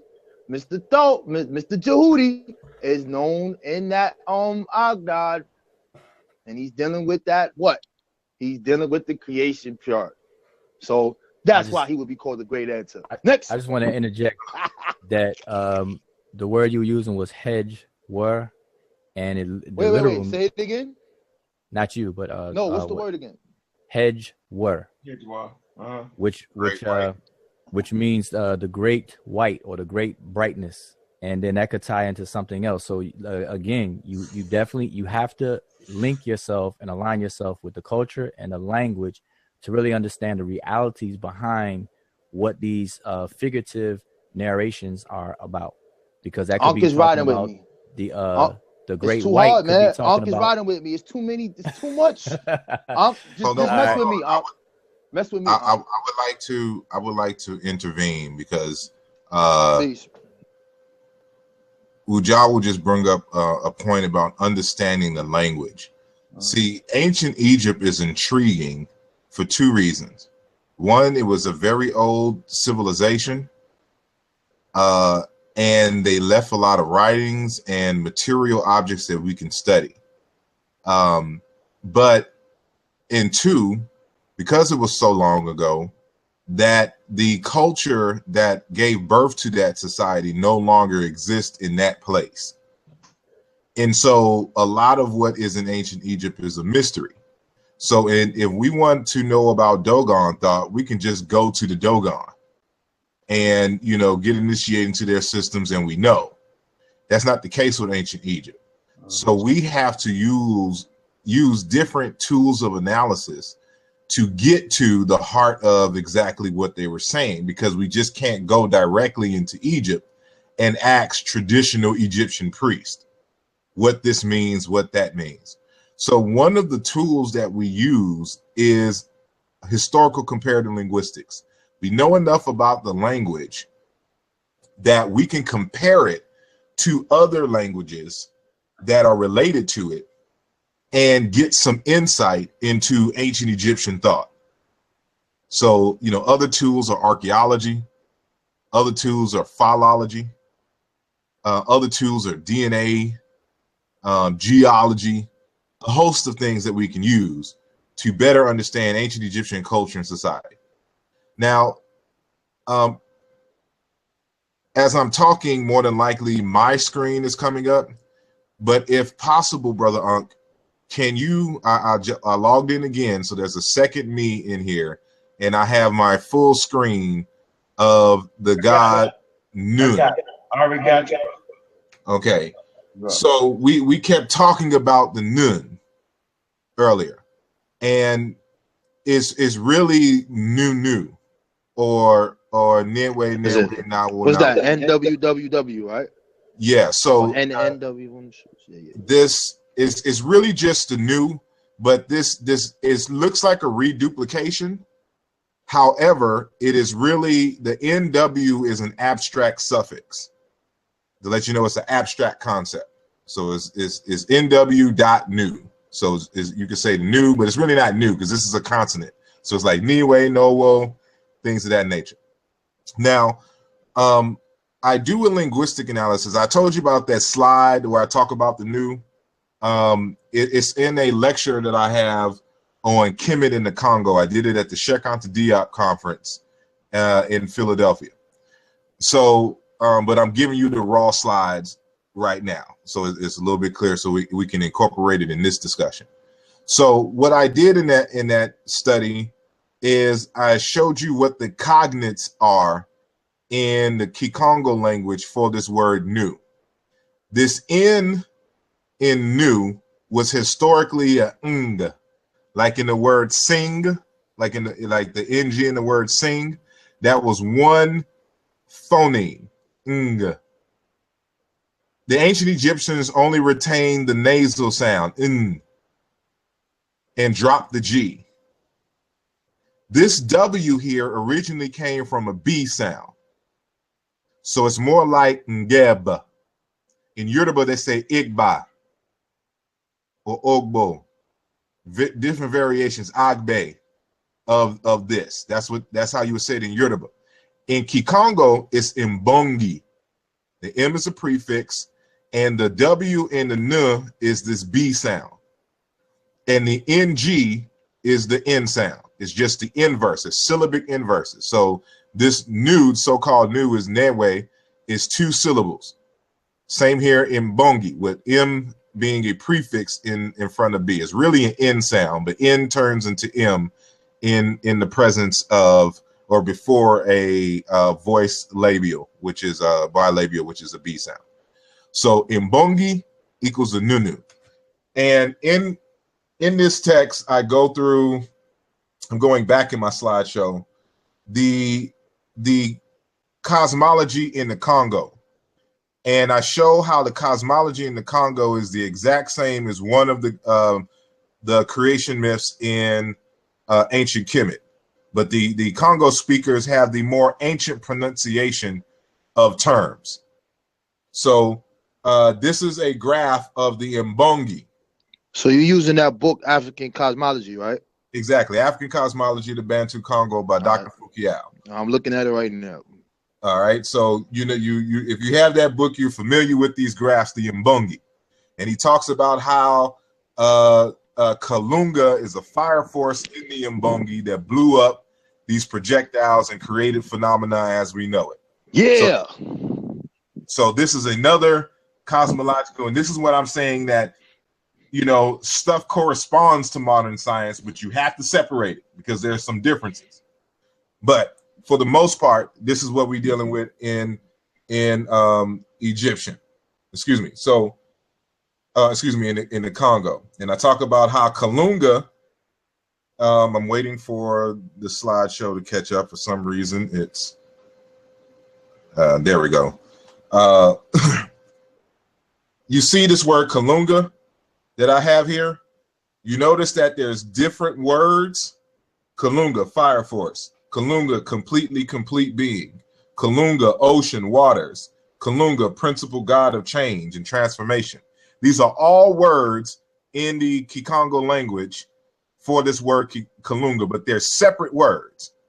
So it happens the exact same way in ancient Egyptian. So remember what I said, just because you know of a word Amen that means hidden doesn't mean that the creator means the hidden, but they'll use a pun. They'll pun these words in their creation myth. So when you read African cosmology, the Bantu Congo, as told by Foucault, they're doing the exact same thing that the ancient Egyptians are doing, playing on this word. So now we get back to Mbongi. And the Mbongi, as I said, is Cognitive Renew. I don't have time to go through all of that. I show you in linguistics, so I'm telling you, this is a scientific analysis. So I'm going through a series of regular sound and meaning correspondences. So for example, I use the Yoruba in Egyptian. I show that the N in Egyptian corresponds to G in Yoruba. So for example, this first example here, you see Nabed, goldsmith. In Yoruba language, they say Agbede. So where you see that N, you see a G in its place in the Yoruba language. Let's go down to Nebet, basket in Egyptian. In Yoruba is Agbon. Again, where you see that N, you see the G in basket. Again, Neb, all. In Yoruba is reduplicated, bo, all. So where you see N, you see G. Where you see B, you see B. In the first example, where you see D, you see D. They all correspond. And so this is based on an irregular sound meaning correspondences. This is a scientific analysis. So, but you see, remember what I said earlier, that the Egyptian N belonged to a ng sound historically in the parent language? That ng sound is represented by that symbol that you see on the very top on the far right. Is ng. But this ng split in these languages. So it retained the G in Yoruba, but it kept as N in Egyptian. So going to the next slide. I give two more examples. Neb, Lord, Master. Egbe, Ogba, rank. One who ranks higher, the one who has top rank. Egyptian, new, time. Remember that I said the new also means time in dealing with infinity? New can't always be interpreted as water. So anyway, Yoruba, they say Igba. That W is a B, and again, N corresponds with G. We're dealing with time here. So now we can get into some other languages and see. So we know that N corresponds with G or NG, and W corresponds with B. And so I took three languages to correspond with Middle Egyptian. Okay. So you see where it says Newt or Nu with the dot T, that means oval. So in Kikongo, they say Mboka. It's reversed in Kikongo. So if it was an Egyptian, it would be WN dot T or WN for pot, you know, the one right under it. But in Kikongo, the syllables are switched. So instead of in Gowo or whatever, in Gowa, they would say Mboka, large spherical bead that's in the circle. The Yoruba, Agbo, a circle. Nu, so-called pot. In Kikongo, it's Mbongwa, a cup or a mug. But in Yoruba, Igba, calabash, or Agbe, a gourd. Nu or Niwu, bowl, ostrich egg. In Kikongo, they only kept one meaning. In Bangu, basket. But in Yoruba, they have Igba, garden egg. So you see in these correspondences, I can go down the list. It's the same word. It sounds different, but that's why we scientifically go down the list and match up and create and discover the sound laws between the plays. So when I make an analysis, I'm not making it at random. I'm showing you the correspondences in this language, and I can show you that the same mythology in Egyptian is the same in Yoruba, is the same in Kikongo, is the same in the Bassa. So for, you know, the word newt, sky, they also have nebit, sky. So that lets you know that they kept one of the older pronunciations. But in Kikongo, they say Ngambuila. So they actually reversed it in Kikongo for this one. It means the heavens. But in Bassa language, they say Mbak or Mbog, the universe. And we say Nunu, celestial waters. It's not really the celestial waters. It's Mbongi, the empty circle, or Toli Mbog, Li Mbog, and Bassa. So that's where we're going to go next. So, you know, for anybody watching, you can pause this. You can verify my work here and show that these sound correspondences are regular and that these languages all belong to the same parent language. So now, in the next, go ahead. So, please, 1 second, right there. I just want everybody to know why crazy ass thing, dumbass Elliot Blunt is just dumb. Because no one argues that the Yoruba language has been deciphered or not. No one argues about none of that. So how is it, right? We heard Ned and Ned make this point. How is it that you can take an Egyptian word, nunu, right, correspond with other African languages, and the shit makes sense? Excuse my language. If it wasn't deciphered, if the Meta Nature had not been deciphered, it wouldn't have made no sense in corresponding in other African languages. That's how you know they're frauds. They're frauds. On that simple point, and everybody can understand what I'm saying, and everybody can hear the words that is coming out of my mouth. They are frauds based off of that one slide, based off of this simple presentation. This absolutely positively proves that them two Negropeans are frauds, they're delusional, and they're misinforming the African-centered community. I just wanted to throw that in there, because every time I feel like banging on them fools, I'm going to do it. That message was brought to you by Almond Raw Squad. Okay, so basically, you know, what Unc just said is that, you know, we can verify that the ancient Egyptian script has been deciphered and the meanings are exact or close to the truth, because when we compare the same series of consonants in other related languages, they mean the same or similar thing. And so what I wanted to point out here is that, you know, one of the correspondences for, you know, new is kind of like an assembly or a collection. Let me go back for the previous slide. So I'm gonna wait for it to come up. It should, okay, there we go. So you see on the bottom left here, where it says Nui, to gather, to collect, to assemble. And in Yoruba, it's Igbado, collectivity, or Gba, to rake together, to sweep. This collection is also used in a context to represent the whole universe. And so when we go to the next slide, we see, wait for it to come up as I can slow. Okay, here we go. So that same word in the Bassa language, for example, it means cosmos or the nation. Lebag, a village. In the Duala language, Iboko, family. Iboko, the assembly. And Yambasa, Mbogu, society.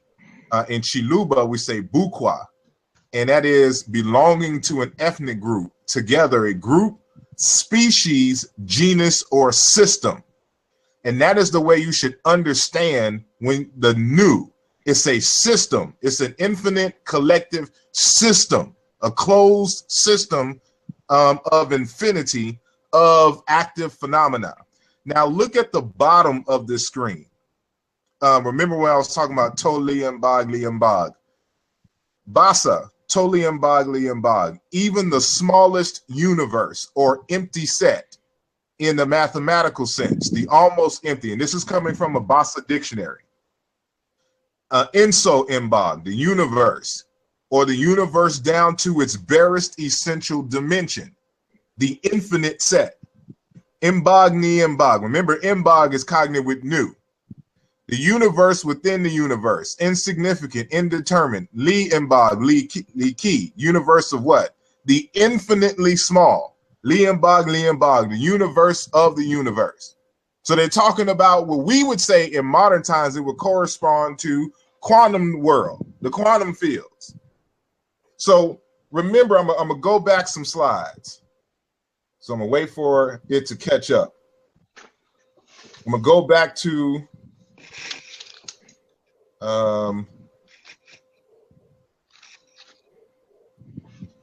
okay, so this is Fukiao's African Cosmology of the Bantu Congo. And he says in this text, there are in the empty Mbongi active forces that can blow up. Where there is emptiness and nothingness, act other unknown forces, invisible, of course. Man's life is surrounded by diverse forces and waves which govern it like an Mbongi. A fire force complete by itself, Kalunga, emerged within the Mbongi, the emptiness, the nothingness, and became the source of life. That is Kalunga, complete force by itself. Fired up the Mbongi and overran, dominated it. So remember, the Mbongi is the empty set, but it's not really empty. There's a universe, a world inside of it with tiny moving forces that blew up as a result of Kalunga. And what is Kalunga? A fire force. That's what it says here. It is a complete force, but it's a fire force that blew up everything.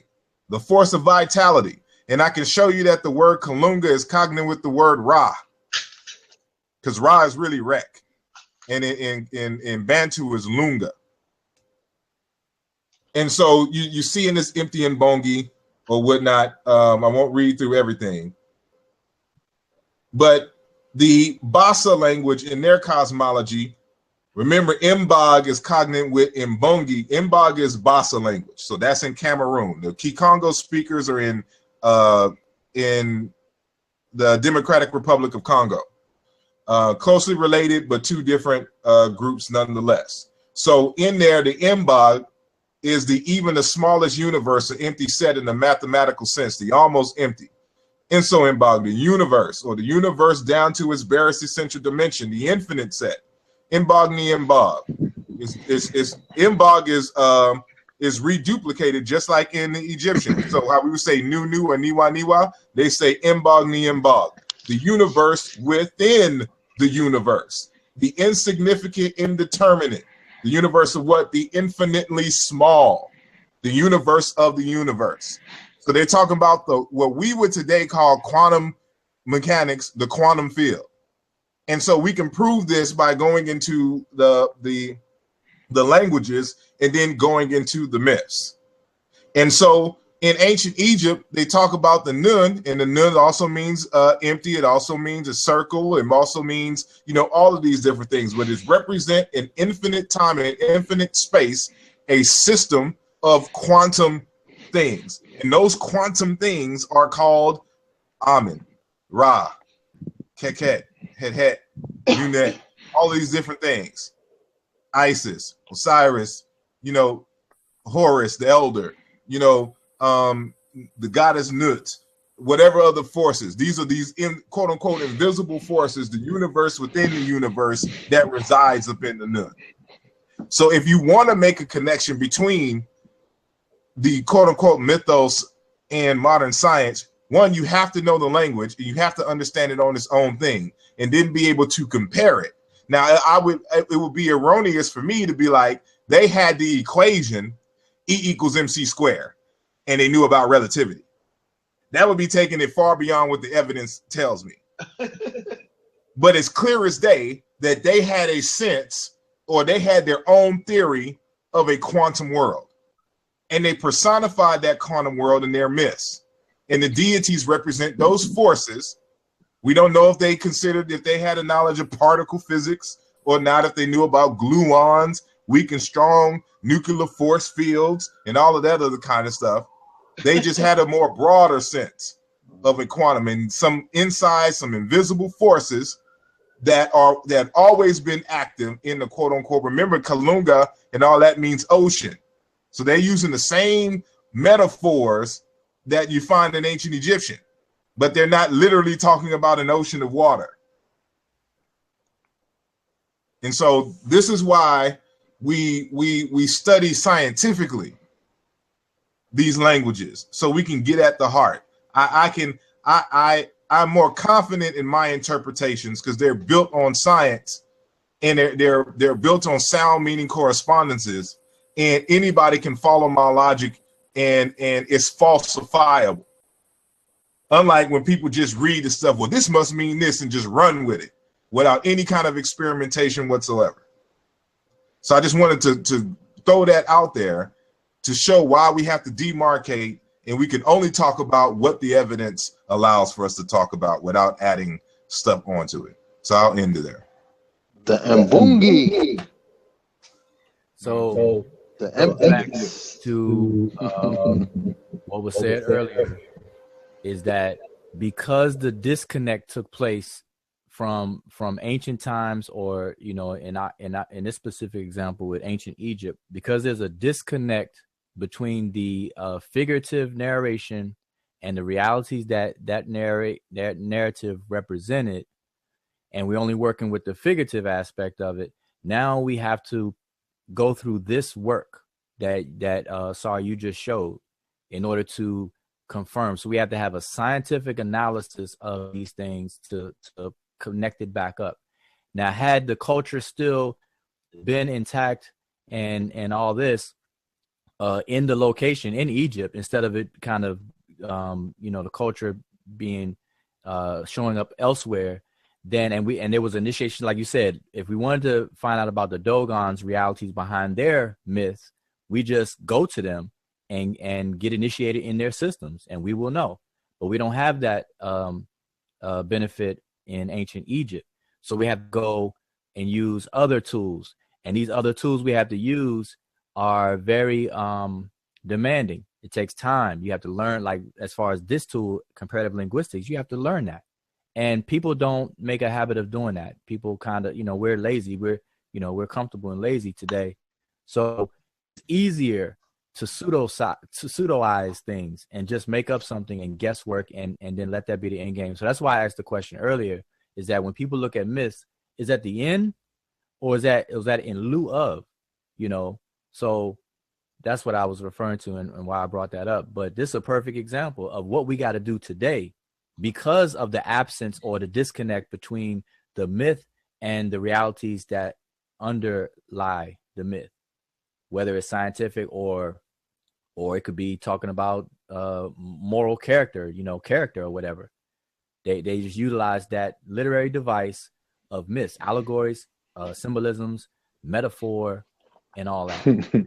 like Asar, you said the ocean is not a literal ocean; it's used as a metaphor. Amen. One aspect means imperceivability, and that's talking, because there's multiple layers to this. Like, it's multiple layers because they're working with a small set of lexemes, vocabulary. They couldn't have like 80,000 words with no literature to read that. You can't hard to retain that. So they had to double up on words and make paronymy, puns, and all kinds of stuff. Anyway, so I just want to read it because I'm just saying, because it's a common theme to our whole conversation tonight. So so every time somebody says something, I'm bringing it right back to what we were saying earlier. Yeah. So- Joe. Also, like when you read science magazines, right? And they say the primordial soup. They ain't talking about no daggone soup. You know what I'm saying? Right. They ain't talking about that like that.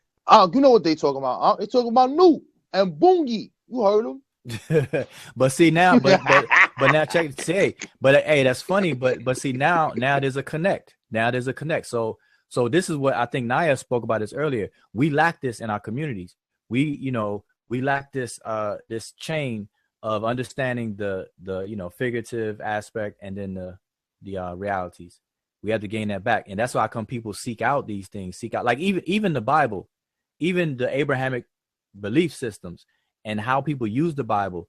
The same thing is set up. You best believe that the actual narrative of the various books in the Bible, they were used figuratively for some kind of realities that the people who were responsible for them knew about or was trying to convey. And then somehow it got separated, and now people are just using the figurative aspect and then making up different doctrines and then teaching it and repeating it and using it as a tool to suppress and arrest and whatever. You know what I'm saying? So we need to get that back. And so we got to embrace science. So this is like, I'm bringing it home. This, historical comparative linguistics is a scientific method. It's in the field of linguistics, which is a field of science. So we have to use all the tools of science, the various different fields, archaeology, genetics, linguistics, all the subfields of all that stuff, anthropology, everything, to start to, connect and glue these pieces back together. So for us to sit here and say the science is white man stuff, we're never going to stand the chance to glue these things back together to even make any ounce of progress. So we need to embrace science and use science to go there. So question from the chat room. Someone said, this is what they said, Daryl Scott, just a question. Says, so final answer, it has not been deciphered in total. And that is a fact. That ain't a damn question. You're saying what it is. He's saying that the Medu Neter has not been deciphered in total. That's false. What do you brothers have to say to that? Let me start off with drum roll.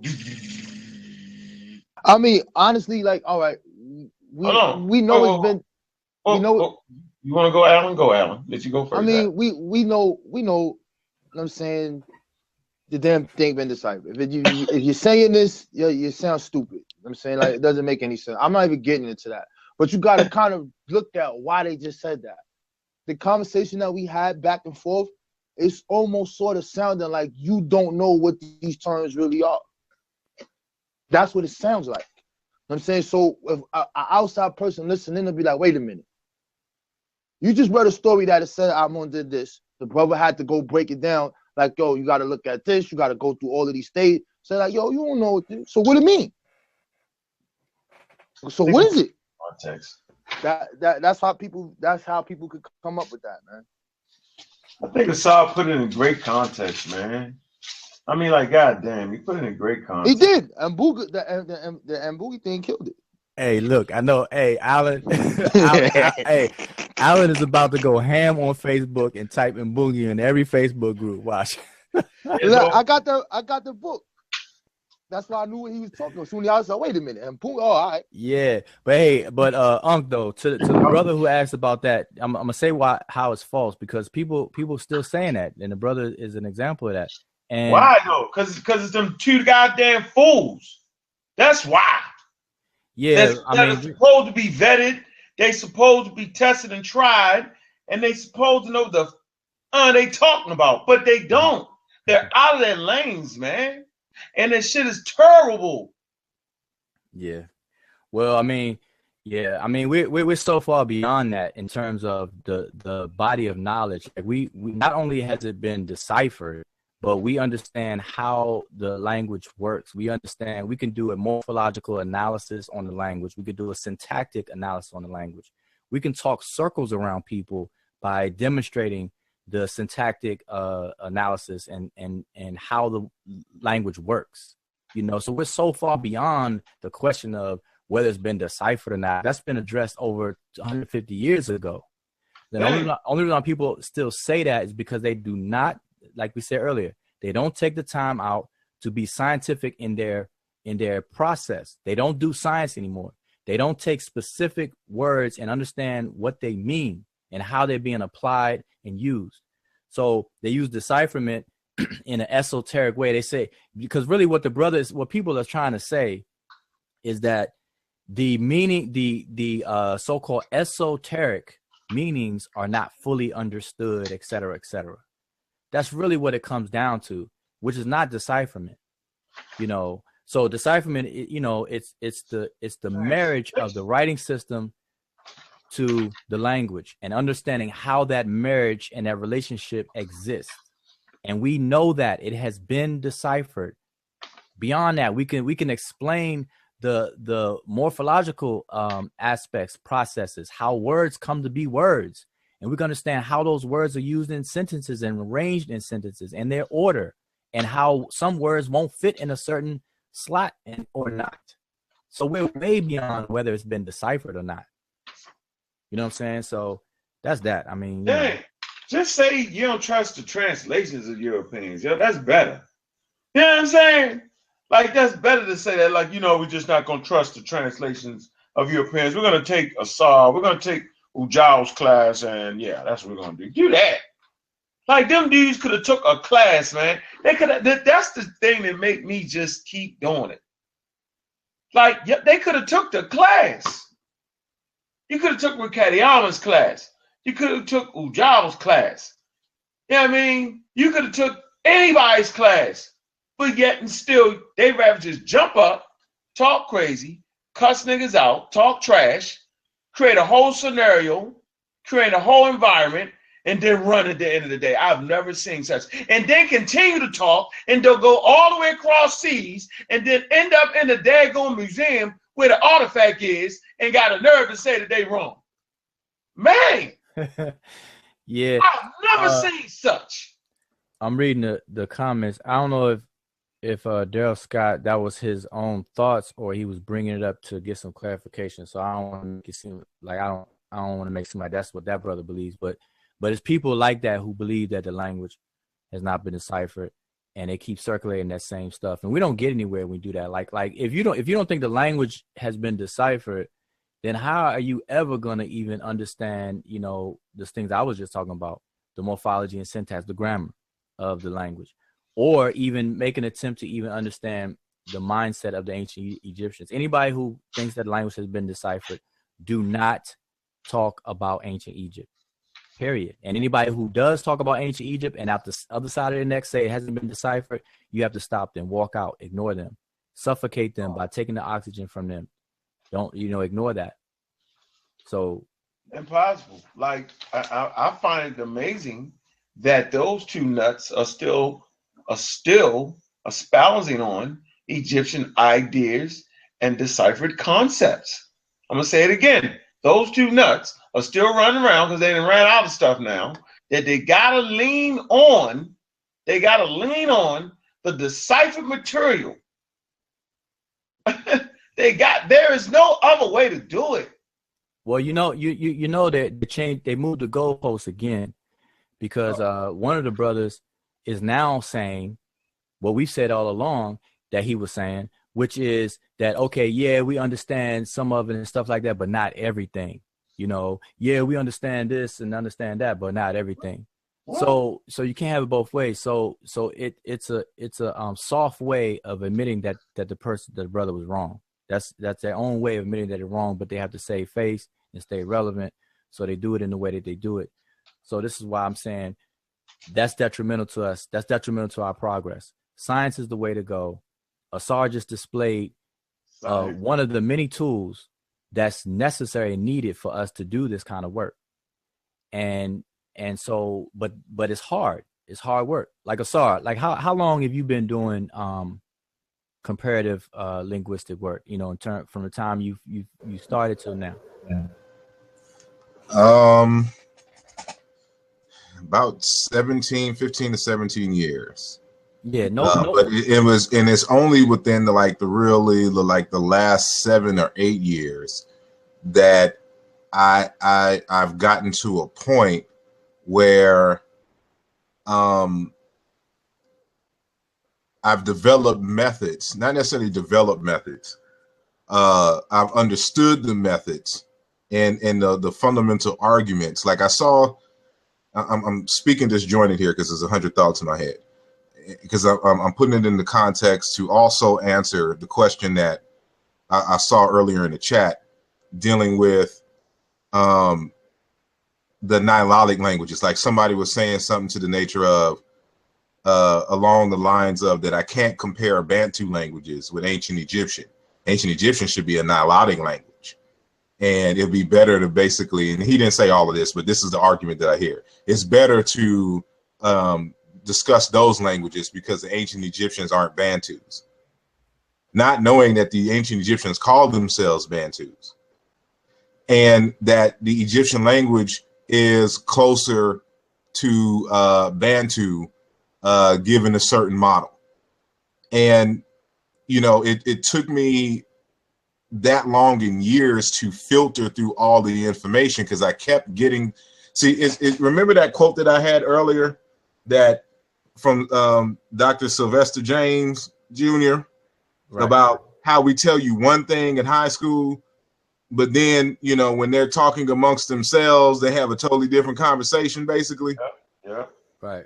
And I had to find out the hard way because a lot of the stuff that I was learning in the beginning from these beginners books, a lot of that wasn't the truth. So like when you read, for example, about these language families in Africa being Niger, Congo, Afro-Asiatic, Khoisan, Nilo-Saharan, you have people who believe in these languages who would tell you that these are non-genetic language families. They don't exist. But because we have to categorize something, and that seems to be the best theory that they have at the time for those linguists, they put that in all of the linguistic books. So when I'm hearing like Dr. Theophilo Obenga and all these others, you know, arguing that these languages don't exist, you know, it took me a while to understand fully the historical comparative method to see or do not see who actually did the work and who put these families together, and come to find out that none of this stuff exists. So like, this is one of the things that I'm going to be mentioning to Dr. Wesley Muhammad, you know, because he made the same argument that, you know, that Bantu is so far removed, allegedly, from ancient Egyptian that we shouldn't even be comparing them. In his response to me, using Bantu with ancient Egyptian. So now I have to show him that, look, dude, these languages don't even exist, the ones that you're talking about. So when he puts these Proto-Afro-Asiatic, you know, reconstructed forms, and he's trying to make that argument like he's did in his 2 articles, I can easily dismiss that and just with the argument that it doesn't exist. And I will show Semiticists who will say that Afro-Asiatic doesn't exist. They even argue this to the point where they're arguing that there wasn't even a Proto-Semitic, that it was really more so a flux of languages just in a sparsed out geographical zone that converged on one another and they begin to sound similar. There is no Proto-Semitic. So when he argues that, you know, Allah is Proto-Semitic, that's a bunch of BS. Yeah. And for instance, like I was talking to Christopher Ehret, Dr. Christopher Ehret, the linguist who wrote the 1995 book on the so-called reconstruction of Afro-Asiatic. I asked him about Allah. And he said, I asked him, what are the cognates for Allah and the rest of Afro-Asiatic?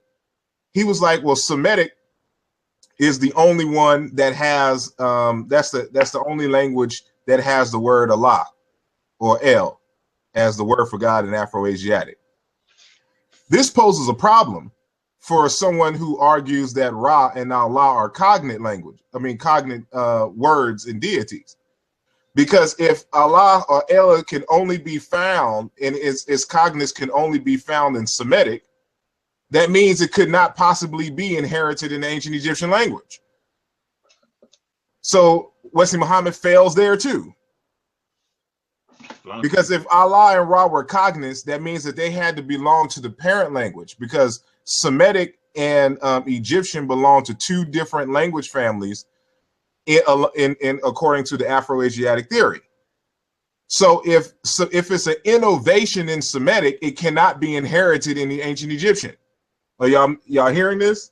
Yeah. Like, so it's like these little nuances. Like if you're just reading the early, I mean, the beginner's material, you won't get this stuff. I had to go to the PhD level stuff to get this information.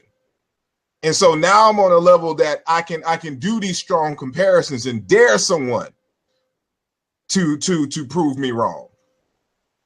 That's why I've been waiting on that what's name debate for the longest. I got so many quotes saying Afro-Asiatic don't exist by Afro-Asiatic linguists. Well, see, that's why I asked the question because everything you're saying out your mouth. See, no, the average person's not going to want to take up that study. Because like what'd you say, 17 years, you said just on the last, like you said 17 at first, and then you said just based on the last 7 or 8 that you got kind of buckled in and had an understanding. So let's just take the 7 or 8. I mean, people are not even going to try to do the 7, 8, let alone 2 or 3. So that's what I'm saying. So science different fields of science, it's a study. You can't just microwave this stuff. We say this all the time. And this is what the output is becoming. The output in the conscious community, so-called conscious community, has been very microwaved stuff. And nobody's putting in the rigor. So the 2 brothers we were talking about, Sarah Seti and Young Pharaoh, whenever they open their mouth and talk about Kemet, Egypt, or its language or its culture, people just need to just ignore that. And I'm not saying it just because, but it's just they're not tried and proven. They have not shown any rigor in anything that they have spoken about when it comes to that kind of stuff. Pretty much everything that they talk about, but they have not applied it. You can tell that by what comes out of their mouth, and if the right people ask them the right questions, it will be exposed and demonstrated for all to see. And so that event in December that didn't happen, everybody would have seen it right there in real time. But due to whatever circumstances, it didn't go down. So now they got a little bit of lifeline. So now they could stay relevant and say what they say, and they got their core followers, and that's cool. But we got to quarantine that. Like, don't, look, I'm gonna say this now. If you want to get straight about the Egyptian language, its language and its writing system, listen, take a class. I offer classes. Dr. Raketi Amin offers classes. Benochi Montgomery offers classes. I believe Mfundishi still does classes. Brother Reggie, I think he does some classes or whatever the case is. Just get with somebody that's doing some classes and learn it. Then open your mouth and speak about it. I just want to say quickly that the reason why it took me so long is because, again, I started off in undergrad studying this stuff way back in 2000, 2001. But I was learning this stuff on my own. So I was an autodidact. And so I'm in school for computer information systems at the time. So I'm learning software programming and networking and stuff like that, and trying to do language and Egyptian studies on the side. And so without that formal study, it just takes you a while to learn what is legit information, what is not. And so that's why it's good to take classes from people who've been there. After a while, I just had to take some courses and sit down and buckle and really get this information. And when I was able to do that, I was, of course, introduced to certain sources and arguments and things of that nature. So, autodidact has its advantages, but it also has its disadvantages. And so, what'd you say? I said, whoa, it sure as hell do. And so it just takes a long time because you're trying to weed through the information. So I remember my first Egyptian studies, I'm all into Muata Ashby. What's his name? With the Meta Netter series. Oh boy, the Meta Netter is called the Meta Netter. Yeah.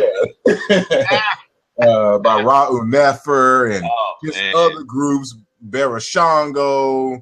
They all helped me in ushering me in, but it's not until I actually studied under Ankh Mira, the language, that I got some kind of grasp of saying the word. But that wasn't until like the mid 2000s, 2004, 2005, when we started dealing with that stuff. And so it was some growing pains. So that's why when I try to impart some information, I try to weed you through. I try to eliminate all the fluff and get you directly to the PhD level stuff. so you can find out what is reality and what is not, you know, but you still got to go through those basics. So you have a lot of people trying to jump into the historical comparative linguistic debates, but don't have one introductory book on phonology.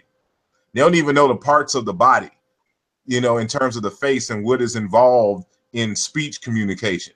They don't even know that one of the reasons why you can speak is because you stand upright, and how that evolutionary process helped in our speech and communication, you know, and how, you know, the pharynx and larynx and all of this in the way that your tongue is shapes the way that you say words, and you know, and what is fricativization and lambdicisions, and, you know, all of this basic stuff that they're trying to jump into historical comparative linguistics without this work.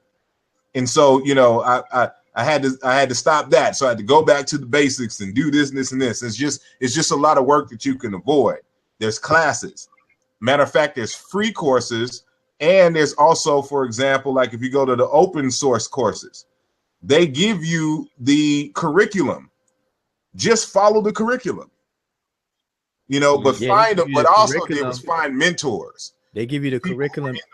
I'm sorry, go ahead. I was saying they give you the curriculum and they give you the names of the textbooks, and you get two, and you can go. Exactly. So it just takes what it really takes is discipline. Time, discipline, effort, and here's a valuable lesson for all you up and coming young brothers and sisters that want to be scholarly or want to learn the ways, right? Stop hanging around people that don't know more than you. It'll keep you dumb every time. Stay consistently around people, right, that have a lot to offer. That's a way of really moving forward. Stay around people that know more than you on said subject matter. Trust me with that. When I hung around a group, right, that I knew more of, it stifled my growth and development as an African. Trust me when I'm telling you that. When you get out that group of comfortability and move around people that start to make you uncomfortable in what you think you know or perceive you know, then the growing process can take place. Plain and simple. So we all need to grow.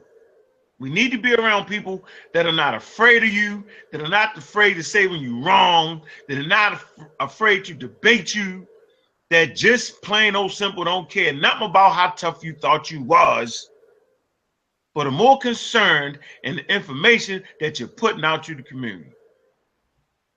So I'm absolutely thankful to be around the people that has helped me in my growth and my daggone development.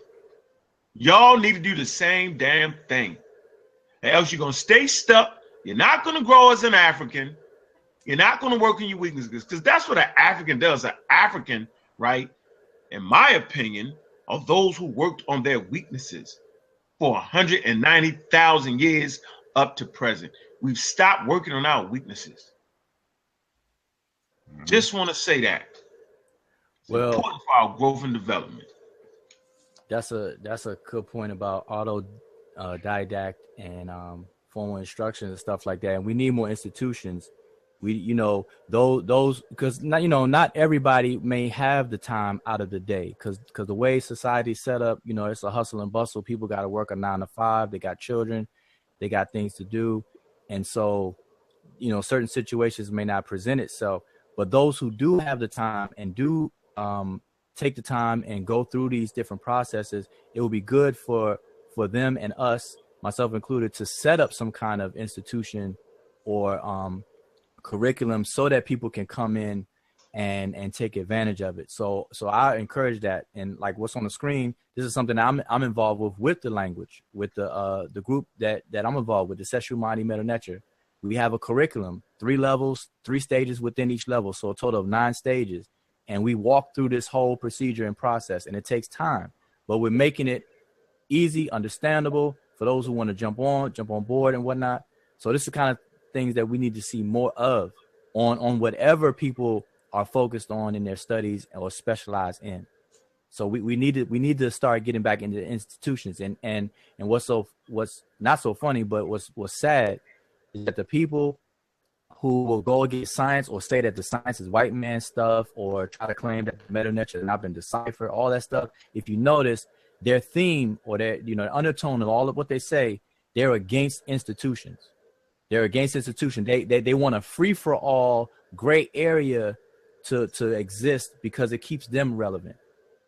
So we gotta kind of eliminate that. But we need to eliminate that, get back into science, get back into institutions and things where things are systematically taught with a procedure and a goal where you can go through one level, get tested on it for your proficiency, and then you advance to the next and so on and so forth. That's how we march forward. So we need more institutions like that on various different topics, various different subjects.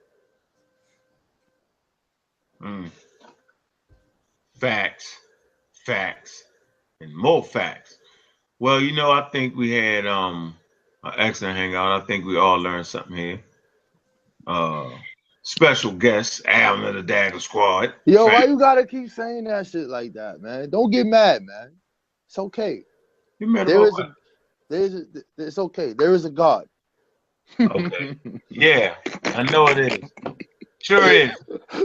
I'm just fucking with you, really. Hey, but look, I ain't even gonna start. I'll wait till next time. Sure is, yo. We're leaning on the Lord. Alan, we can still we ain't touched that tonight. No, we ain't touching it tonight yet. Well, we touching the African God concept, right? Right. Well, yeah. Yeah. So we'll have another conversation. We'll do another hangout. Yeah. Mm-hmm. We got to have the God Killer on that discussion. So the God. Yeah, we gotta have him on there. Everything's nature, baby. Everything nature. Everything nature. Y'all can say what y'all want to say. I ain't doing it. I know. And this is the part I really love. Just because my ancestors believe something don't mean I got to believe it. See, that's the part everybody forget. Nah, that's right and exact. Mm-hmm. That's right and exact. Yeah, that's real right surprised. there. If you'll be surprised. You'll be surprised. You're gonna agree. I guarantee it. Yep. Who gonna agree? You gonna agree with what I have to say. Yeah, I know. I hear you. I done heard it before from you. Nah, I don't know. Yeah, I done heard it. We're gonna get it next time. So everybody watching, we're gonna have another hangout. Topic is gonna be centered around the God concept. And all that stuff. Because remember, it was about we was talking about the African creator concept. Creator, okay. That's what we was talking about. But Alan, I definitely got to give you definitely a pound high five the way you kind of dodged that DNA topic, the DNA and the evolution topic, boy. You I ain't dealing with that shit, nigga. You did that really good. I think Naya. That's why Naya's mad. See, that's what happened. See, Naya was talking about DNA, skulls, and the evolutionary process. That wasn't my. And you jumped in on that, and then you quickly just darted off to a different direction. That's why Naya was like, "Man, he got away from me too fast." Right? I know. Naya's listening. She tried to get me. She tried to get me when we went to that show with these clowns. They didn't show up, man. Her first thing, how you doing? Here, take Unc's book. I'm like, wait a minute, I got it already. She's like, no, to take it. I'm like, yo, let's talk about evolution. Nah, I'm good. I want to learn about the decipherment. I want to hear what they got to say. I don't. And for the record, the word Amen, as far as the creator is concerned, comes from a word meaning hand or arm. And that's why the second meaning, to create, it also means to fashion with one's hand. The same root is in the word ama or aming. It's another variation of the word ama in the Dogon tradition. Also comes from the word hand. Where you get that from? Where the hand part come from? What language is the hand in? If you got a little minute. Well, don't look it up. Don't worry about it. I'll talk to you another day. Don't worry about it. It's late. Yeah, so I already have a whole article written. It's on my academia.edu page. It's in celebration of Dr. Fukiao.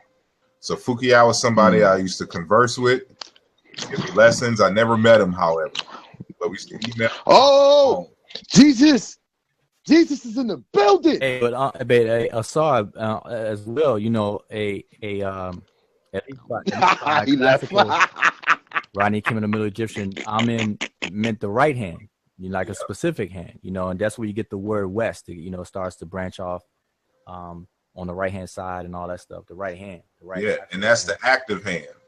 Right. And so, and not only that, the word Amen backwards is the word Kanun. The ka in the word Kanun is a prefix, and I show in the article how it's a prefix. The root is nim, nm.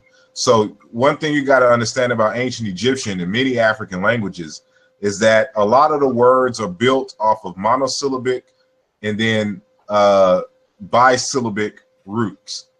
And in different dialects, you'll see the same word with the syllables inversed. So in one dialect is nim or nam. In the other dialect is min or man. And then they'll have different prefixes. So Amen has the I prefix, the Yemen, and the Nam or Num has the Kh prefix. And so, like, for example, the Collagen people, they still have the Kh prefix in, you know, Kinam, you know, meaning to fashion or a potter, so to speak. And so when you are able to do these regular correspondences, you will see that even Kanum confirms the origin of this term. So what it tells us for the most part is that Amen, Amma, Kanum, you know, and Zambi, you know, they were initially conceived of as a potter god, like a god that is involved, that creates in the same way that pottery is done. And so is one, you know, who makes pottery. And so, you know, again, all of that is in the article. It's on my academia.edu page. I'm doing a revised one for my upcoming book on Aluja. And so I'm going to dispense with the other aspects in that article because it was really kind of dedicated to Fukuyao.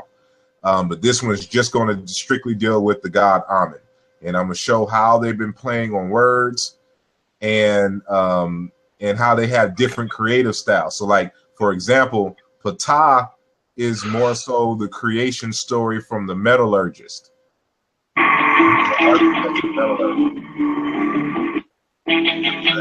Hey, you gotta mute your mic.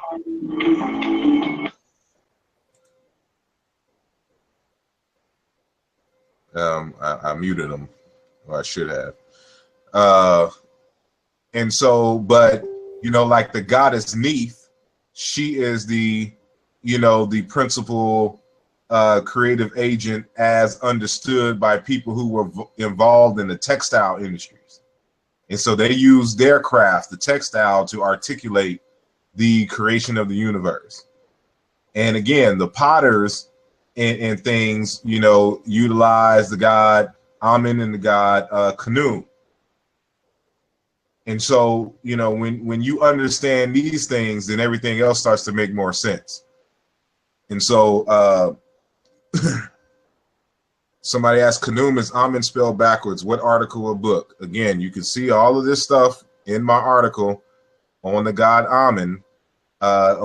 It's actually Kemet in the Congo or something like that, or Congo and Kemet.